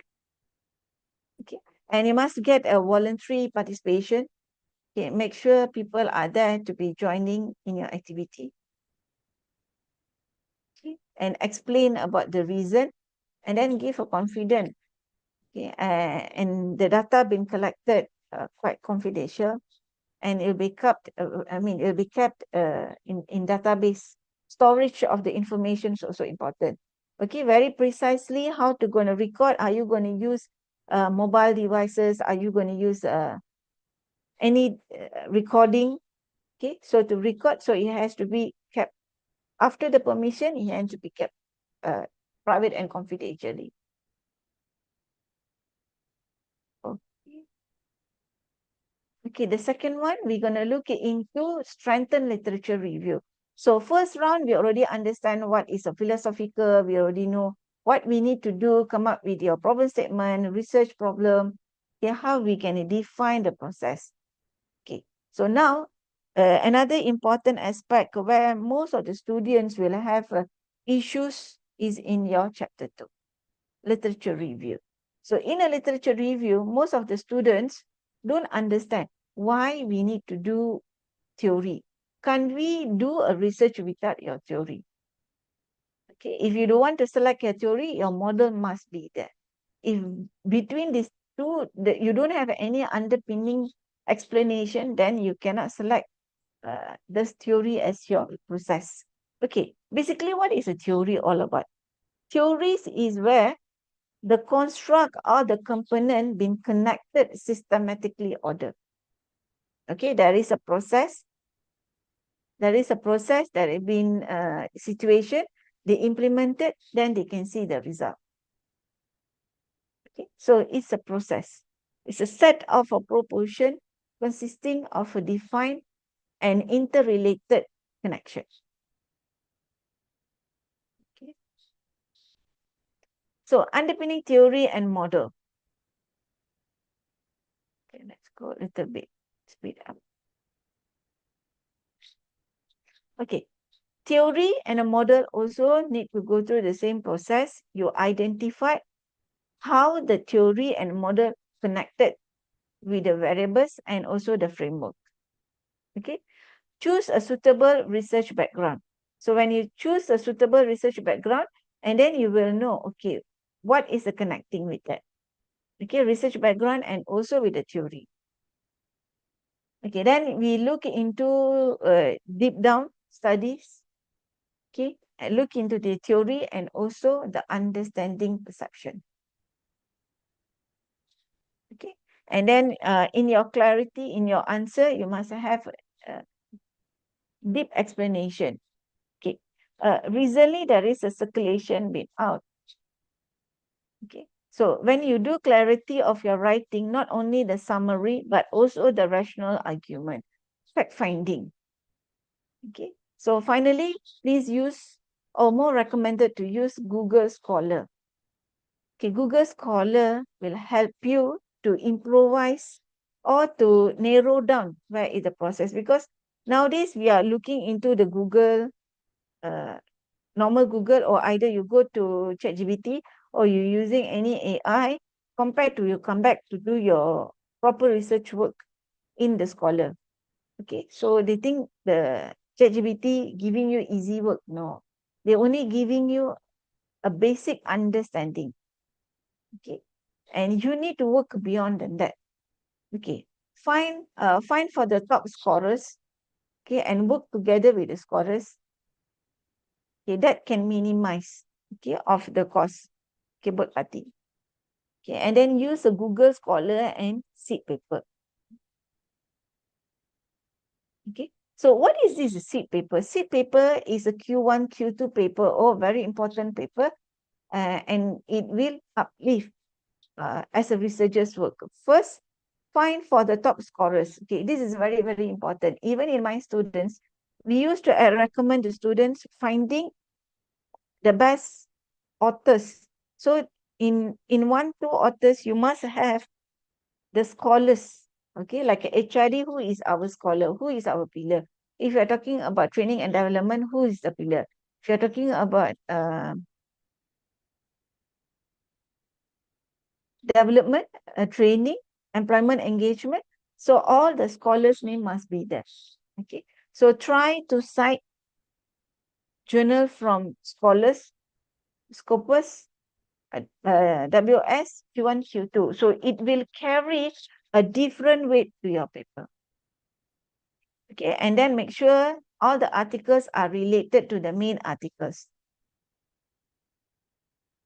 Okay, and then be aware also with the AI tools, KY AI tools, even though it been allowed, but when you use frequently, it can be disturb your business process and also your resting period. Okay, if not, all the time it will be start to work. Okay, so database is very important, especially literature review. Find for the literature review, the latest literature review within a year time. Okay, don't gonna work beyond than that. Okay, so a little bit more to go. Okay, framework. This is another questions many students used to ask. What is the difference between the three? Theoretical framework, conceptual framework, and also research framework. Okay, anybody would like to give the answer? Okay, so here, for example, I picked resource-based variables and also looking into theory plan behavior.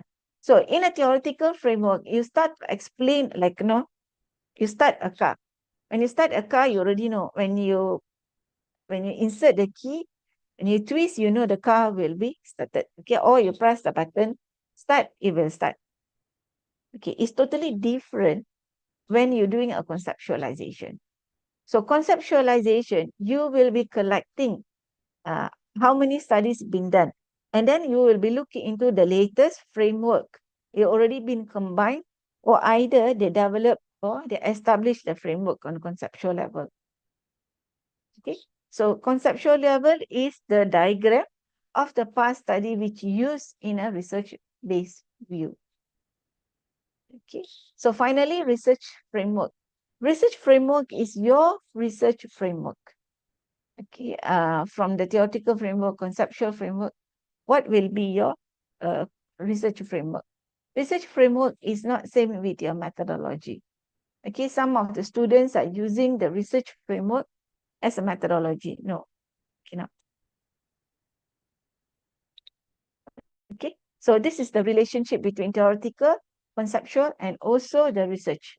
Okay, then this is some sample of it.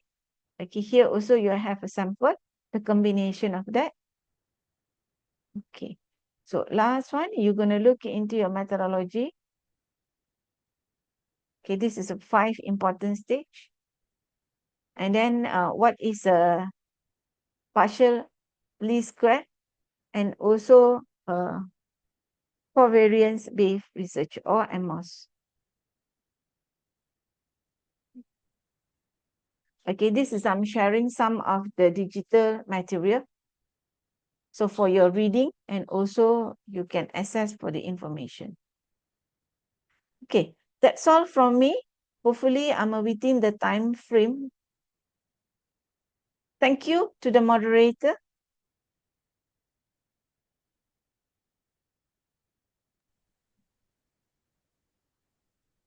Thank you very much, Dr. Mageswari. Did I spell your name right, Doctor? Yeah, Mageswari? exactly. Your Okay. pronunciation is perfect.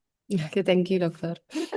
Okay, thank you for your comprehensive and insightful presentation. I think the explanation Okay. about the research process was clear, and I can see the figure on the stage 8.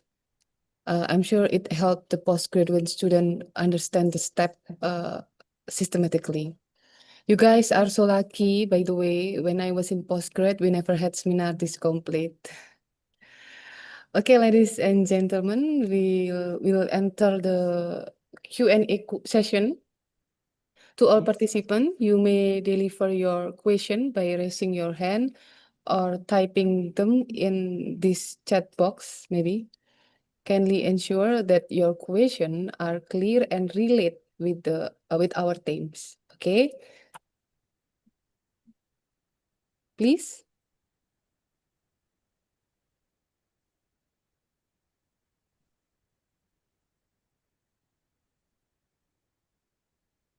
First question from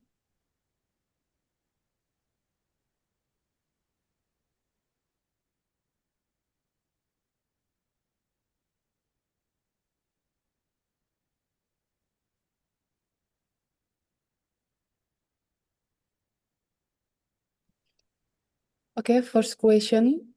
I try to read for you, Dr. Mageswari.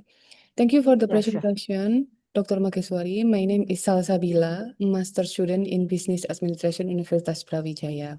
I'd like to ask about research indicators. In quantitative research, is it necessary to explicitly state indicators in research? I notice many previous studies go straight to item without mentioning indicators. Does this affect the research quality or validity? And does measuring variable directly with item reduce measurement accuracy? Okay. Thank you for Okay. the question. Okay, we have a few things under this question. Let's look back again.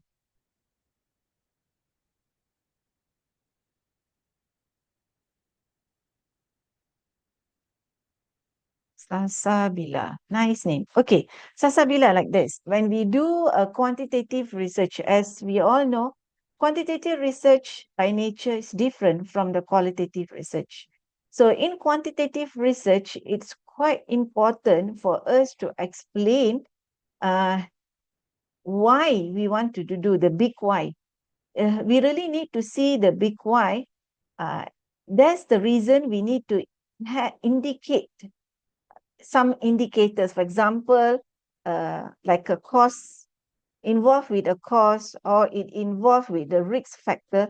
For example, nowadays we are having AI related thing, okay, and we are using gadget. Most of the time we are in our laptop 24/7, or we are glued ourselves in a chair for continuously doing a work. Okay, so let's happen one day, 7 days, 30 days. So by the time, like 1 week, 2nd week, you already have a body pain. You have a nerve pain. Okay, some of them like felt like shivering. They're not enough sleep because they're about to submit their work. Okay, they actually experience kind of a stress. The stress comes from the technology. So how we want to prove this study that technology is actually root problem to the stress. So you need to have evidence to prove. So you need to have indicators to show there is a link between the stress and also the technology. You need to find some proof evidence on the statistic, on the database, or some sharing point will happen, maybe in some talk or in some focus group discussion. So you need to take all that as evidence to prove the research is valid to be carried. Okay. You notice, yes, in a previous study, some of them going to direct, but it's depend. As I said, if you are do on a motivation, if you do on a satisfaction, most of the studies are exactly direct to the point. Okay. But if our studies, your studies are very narrow and you are specifically to reach out some certain goals, you need to prove with the evidence. Okay, does this affect the research quality? We are back to the research question and what we really want to be solved. If we are in a postgraduate student, as I said, when you are in a postgraduate, you always need to become a research problem solver to the industry. Okay, so when you see industry are suffering, you see industry are struggling, you can see employees are turnover is quite high. Okay, customer satisfaction is quite bad. So you are trying to solve the problem. So when you want to solve the problem, you need to take the risks. As a researcher, you are taking the risks by doing a lot of work. So your work definitely will be beyond than those who are doing a simple research. But trust me, it will give you a different level of satisfaction. Okay. And then when you are measuring, make sure the measuring tools is right. Instruments must be correct. Your scaling must be perfect. Okay. So you cannot jeopardize on this. Yes, you need to solve the problem, but instruments wise, you need to check. And you need to look into the sampling. You need to look into the data collection as a process, normal process. Okay. But whether it will be quality of research is always depend on your area and also the risks you are taking as a researcher. Okay, so whether it's directly, indirectly, it depends on your framework. Remember this, your research title connected with your problem statement. Your problem statement connected with your hypothesis. Your hypothesis connected with your finding. So if it's not working in a proper process, if anything goes wrong or either you not be able to justify in the process, you might see some error. Because in a research, we already been trained. We have error type 1, we have error type 2. So the error happened at a hypothesis, but it's actually happened far in front where we are diagnosis of the problems. So that's why your chapter 1 is very, very important. You must have the funneling kind of idea from global perspective to local perspective to the industry perspective, why we really need to study. Why I really need to look into digital economics. In my place, we are not really so concerned about digital economics. Can I close my eyes about AI? I just do my work as usual. My business are really going as usual. Why I need to study on AI? Maybe some of SME might be thinking, you really wanted to go to look the approach from that perspective. So that's just a new insights. So anything got to do new upcoming, of course, we are taking our own risks.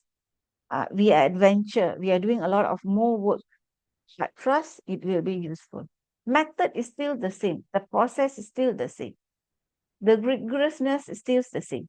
There's not much different on that. Okay.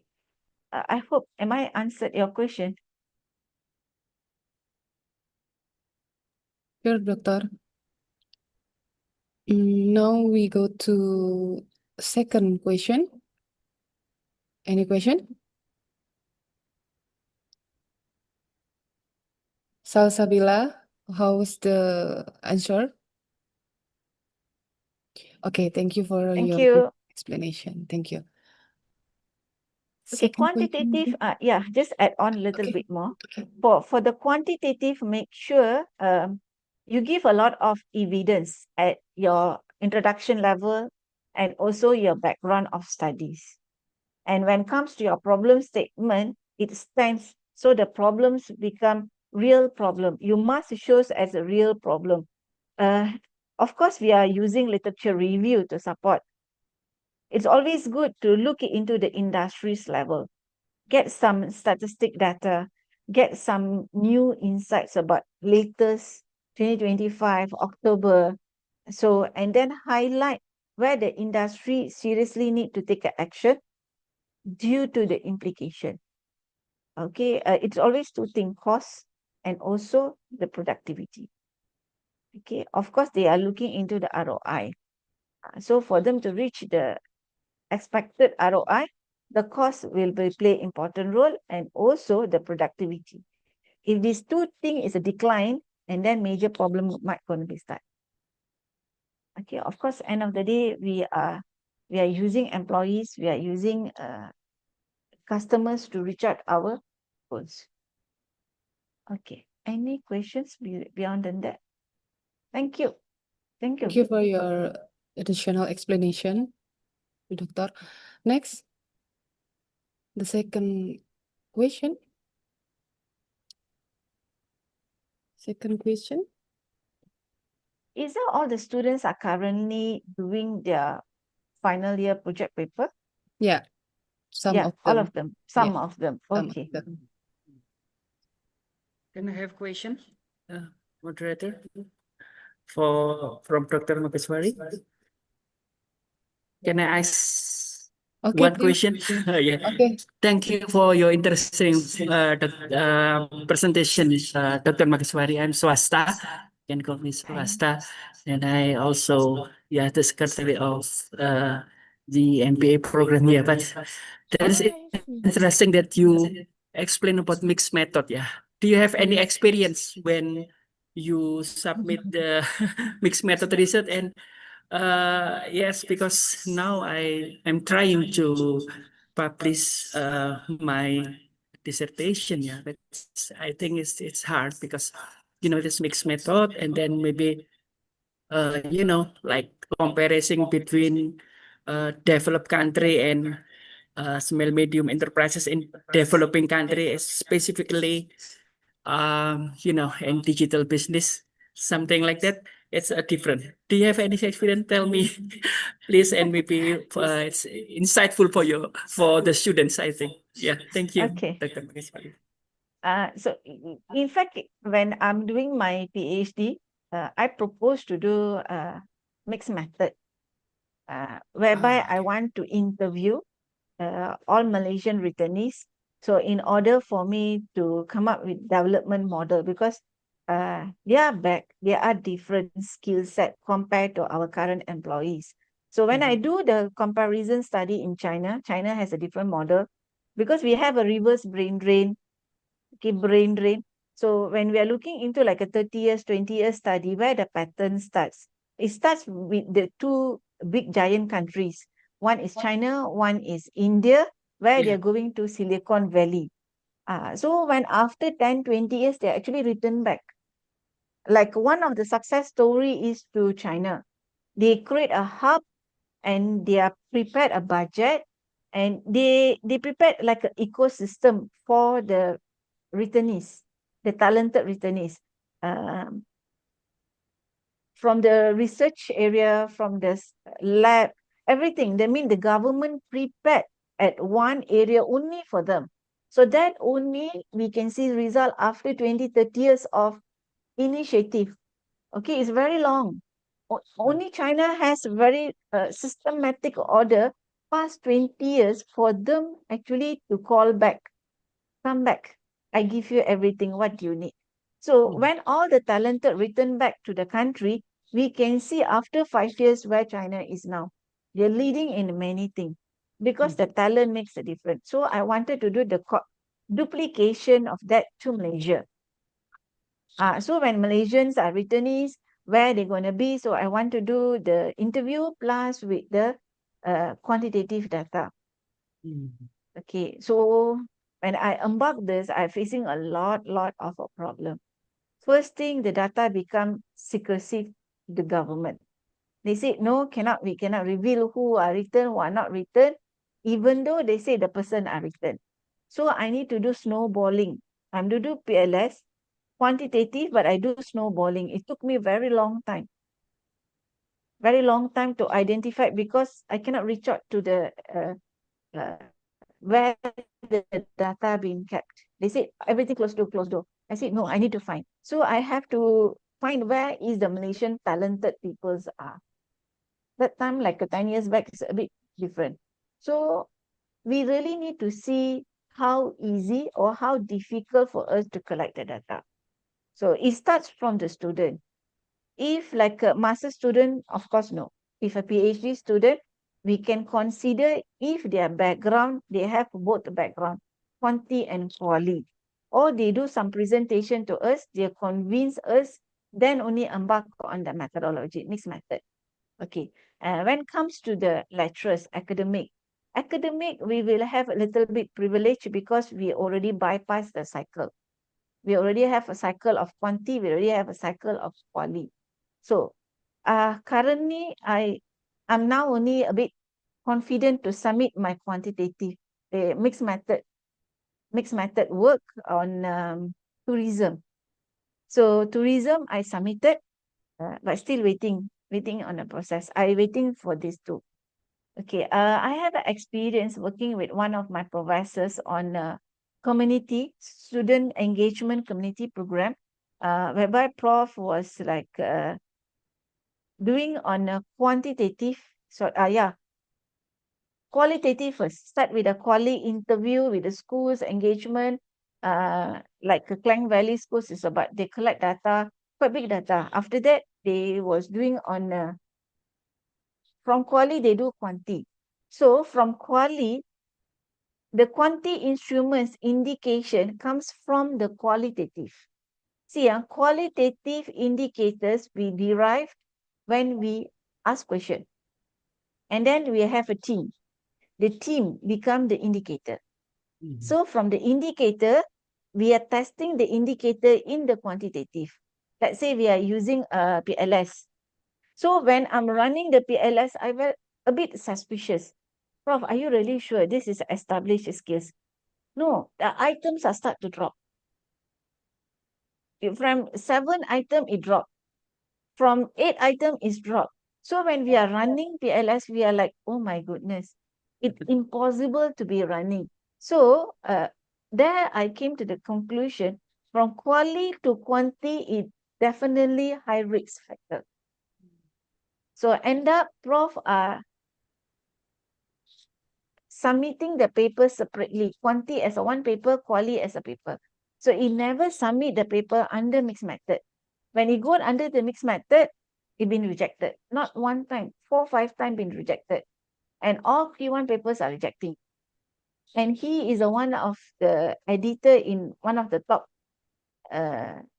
papers, editors. So I learned a lesson from that.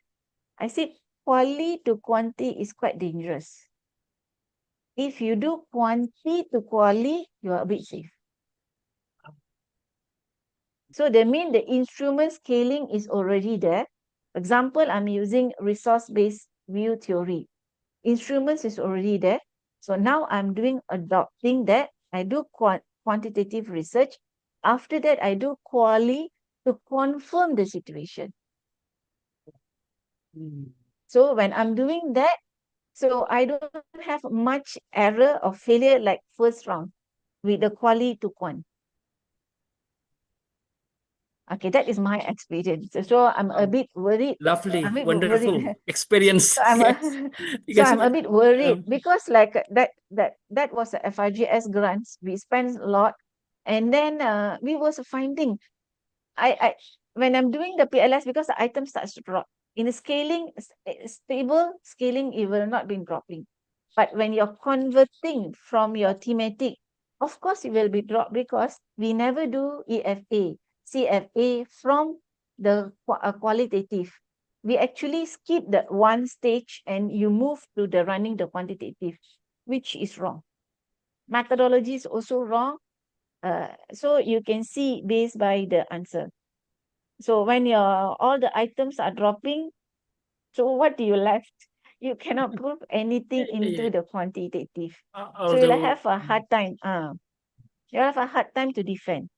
okay, So my advice is very simple. If you want to do on a mixed method, yeah, make sure you start with the quant first. quantitative first. Yes. Quantitative first. Then you reconfirm the answer with the qualitative. So that means we already have the limitation. We already have the boundaries. So within the boundaries, so it's also not the free flow of a qualitative. Okay. Yes. So that's where I will see qualitative by nature is different, quantitative by nature is different. So if you want to do mixed method, so you know where to cut, where is a quali, where is a quant. So that's all. And then you have a valid reason why you want to do mixed method. Not just because of to look my study big Different. happening. No, we cannot publish end of the day. So Yeah. more trick. And for the students, they need to be very, very aware because examiner will ask these two angles. So when they shoot you from the both angle, you must be standby. Okay. Quali and quant. So your gap, you must explain why the methodology gaps is there. You need to prove. Yeah. So as a student, a bit difficult. As an academic, you're able to do. hopefully. Boleh diusahakan lagi. Hopefully, Desan. Hopefully. Yeah, I mean, betul. thank you so much. Very That's my insightful. experience. Yeah, That's my Dr. Mak is experience. very wonderful. Yeah. Thank you. It's, Thank I you. think Thank you, it's not Doctor. about although it's in detail and qualitative, but it's hard to be a quantitative after this. So quantitative first and then qualitative. Yes. Thank you. I get the point. Thank you. Thank you. Yeah. Okay, thank you, Dr. Swasta. Thank you, Dr. Maheswari. Now, last chance for the question. Can I? Okay, please. Okay. Thank you, moderator, and thank you for valuable sharing on research methods today, Ms. Maheswari. So actually, I see the presentation about the research audience model and the systematic step involved in the research process that you have been presented before. And my question addresses a critical philosophical challenge often faced by postgraduate students. So the question is about like many postgraduate students fell in love, so they fell in love with one method first.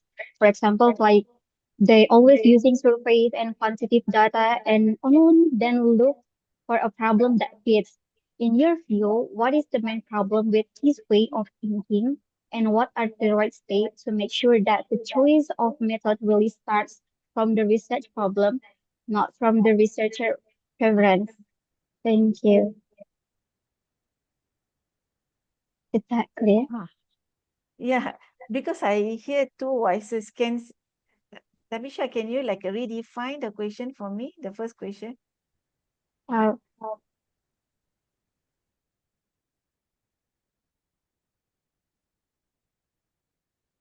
Or perhaps can you type the question? yes, Just I type can. the question. Just type the question.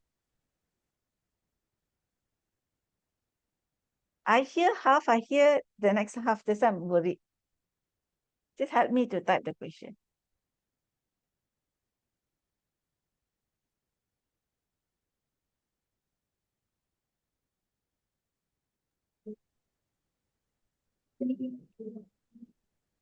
Okay. Many postgraduate students fall in love with one method first. For example, always using survey and quantitative data, and only then look for a problem that fits. In your view, what is the main problem with this way of thinking?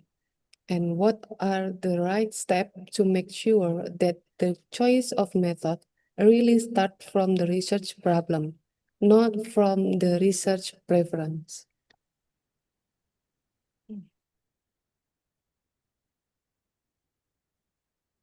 Okay, so I'm also teaching research method. So I share with you what I'm actually doing with my students. Okay, we have different types of students. Some students, they understand the research work well. Some students, they're not be able to visualize. I have a students from China, okay, from China, because in China, they didn't study research method under the undergraduate level. So when they're coming to UPM, that's the first time they experience or they learn about what is a research method. And that happened on the first semester. First time they join, first semester, they need to learn about research method. Okay.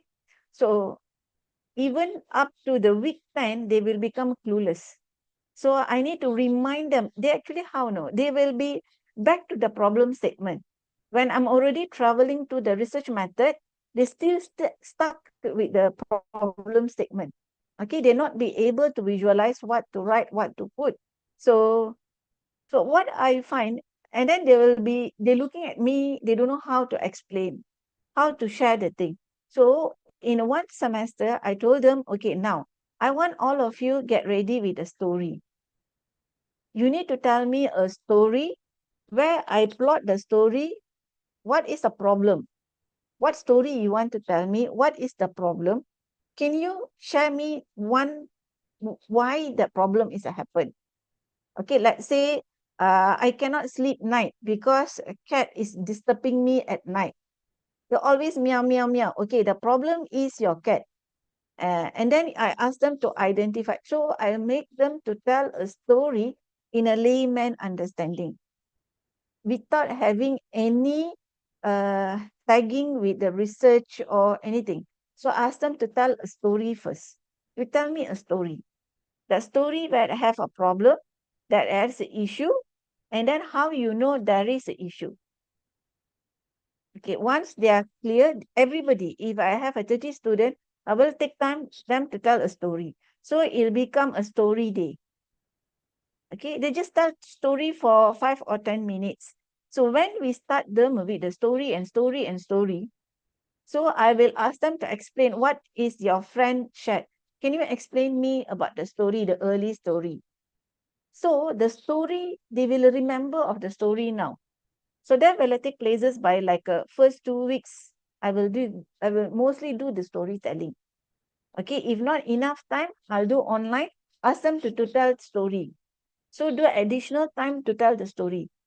The story without any citation, anything. Okay, now once they are confirmed the story, they are confirmed with the plot, where, and then now I will ask them to go back to the research method. Now, tell me in a research way, what is your problem statement? And why the problem? How you know this is a problem? Like back to my story earlier, evidence base. You include all the evidence. Now, you plot the evidence. Okay, the first evidence comes from literature review. Okay, who says so? This 2025. Where the problem start? Oh, it happened in Switzerland. Why it happened in Switzerland? Because that's one of the country we emphasize on employees' rights or either employee engagement. Okay, fine, that is a proof. Okay, move to another one. If you're talking about the China, but any statistic to shows that problems happen in China or not? Okay, second move. Okay, this is one we are doing just in a normal method. It's not like writing way. Okay, then only I'll go now. Okay, now we are already enough. Now we do the step. We do the step. Okay, step 1, step 2, step 3. Okay, because this is what I really practice for my student, because I have in sometimes we will have the intakes 70-80% are students, foreign students, without Malaysian students. So Malaysian students, we know somehow they will they will understand about research method, but not to the foreign students, especially from China.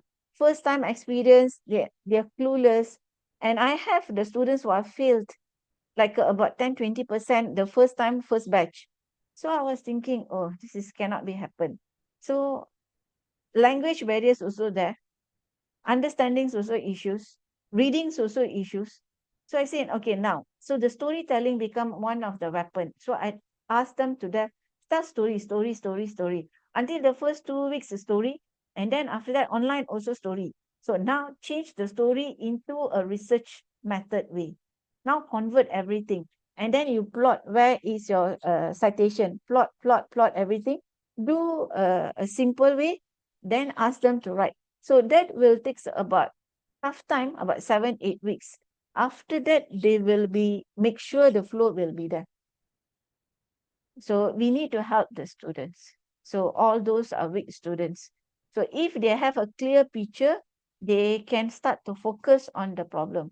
Remember the research problem, the statement, the research statement is, that is your drive, where you want to go. if your research design, your research question is towards of Malaysia, you need to take a flight to Malaysia. But you accidentally take a flight to Singapore. So wrong. Huh? Okay, we need to remind them, go to step 1, step 2, step 3, step 4. We need to guide them to the first, because like here in Malaysia, they're taking like in my department, they're taking that in the first semester, which I believe is not right. But if we don't put in the first semester, they don't have enough time to complete on their last semester, fourth semester. So research method has to come first. So second semester, you're able to find what is your research area, you can talk to your supervisor. So you have another 2 more semester to work on that. So if we put research method on second semester, so it's not enough time. So whether you like it or not, the research method has to go in the first semester, first time. So teachers or the lecturers, the academic need to help the students. So normally I will help until the 3rd, 4th week. If not, I will tell them you are not in the tracking. You will have issues. Because they'll be working in a team to perform on that research method level. So they only work independent when they come to the final. So see, the final will be on the 3rd semester they will start. Or the late the start is in the 3rd semester. The early they can start in the 2nd semester. Okay, so this is for the coursework students. If the research student, and then immediately they need to be like start off.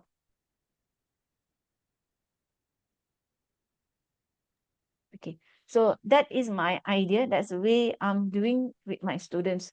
So I'm normally use the practical, but thinking and search for a problem based on a research method that I love, I can do as a researcher.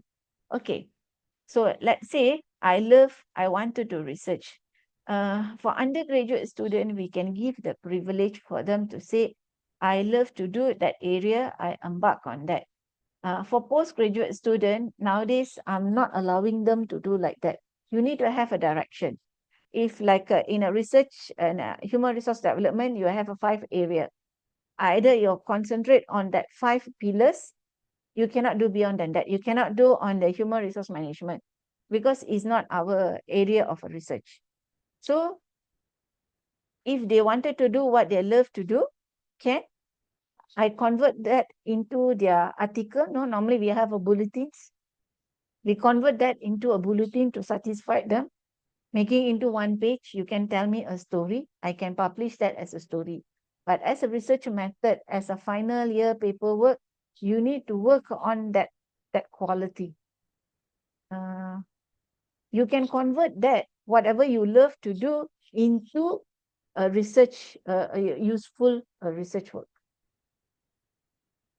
If we not drive the students into that area or that pathway, we will have a difficulty. The students also will be suffer because time frame, we only have 2 years to complete their master's program. So you can do anything related with the assignment. You still love to, never mind, then we can publish the article in bulletin, or either we encourage you to publish in your newspapers. It still work, but not to the higher level. Because if you want to go to Q1, Q2 research, you need to deliver what the industry wants.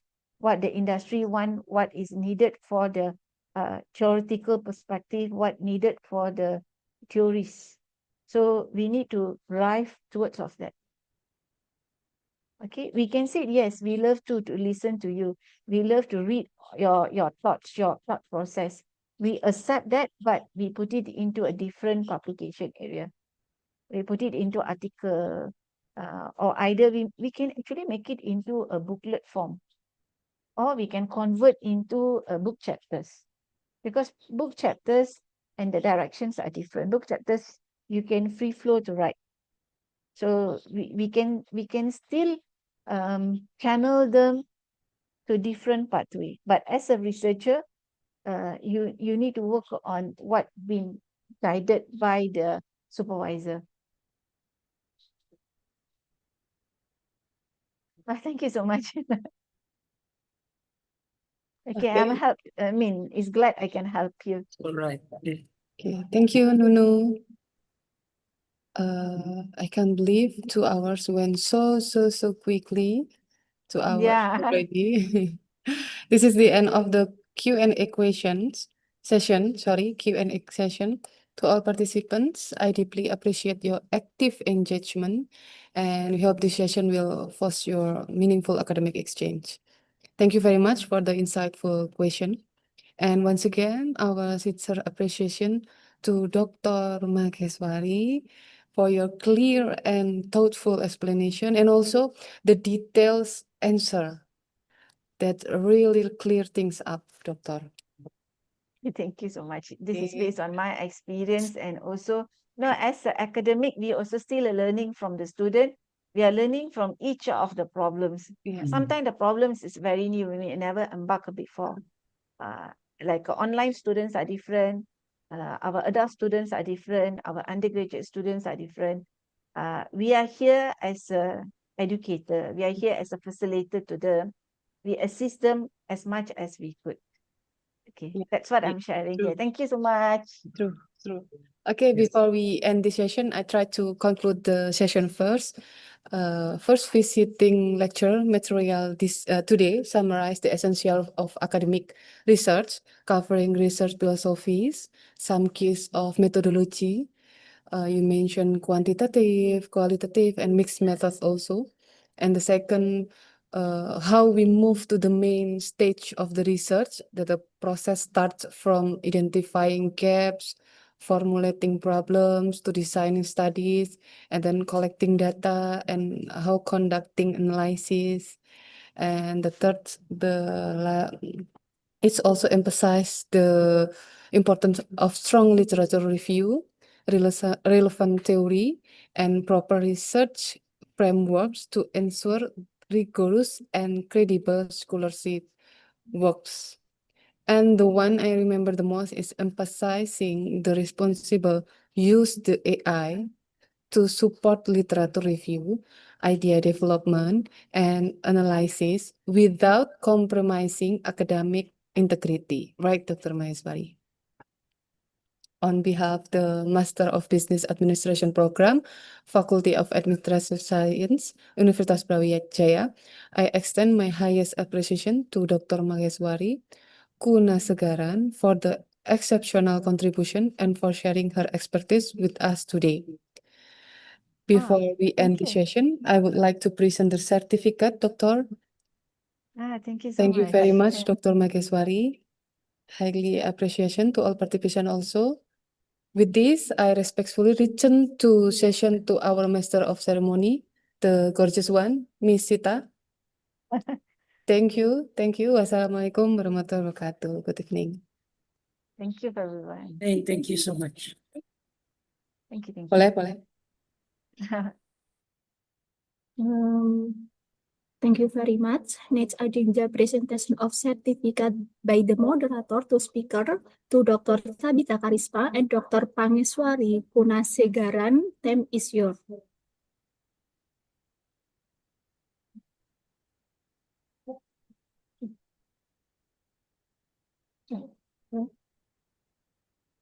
Thank you, Dr. Sabita, for leading an excellent and insightful session. Our deep appreciation also goes to Dr. Pangeswari Kunasegaran for her valuable presentation. And the next agenda, we are participants to fill in the attendance for which will be used to certificate distribution.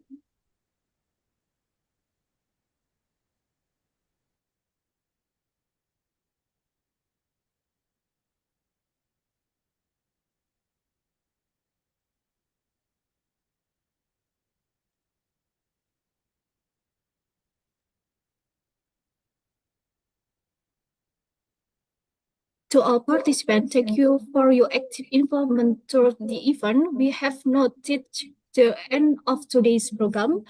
I'm Unmasito, as the Master of Ceremony, will not take my leave. Then you are and see you next time. Wassalamualaikum warahmatullahi wabarakatuh. Thank you, Dr. Maheswari. You. Thank you. Bye-bye. Thank you. Bye-bye. Thank Thank you. you. Thank you. Hopefully a to nice meet you evening. physical there, Auntie. Yeah, I Oh hope yeah, so. yeah. Hopefully. Looking forward. Then. Bye-bye. Yes, bye. Thank you. Have a nice day. Thank you.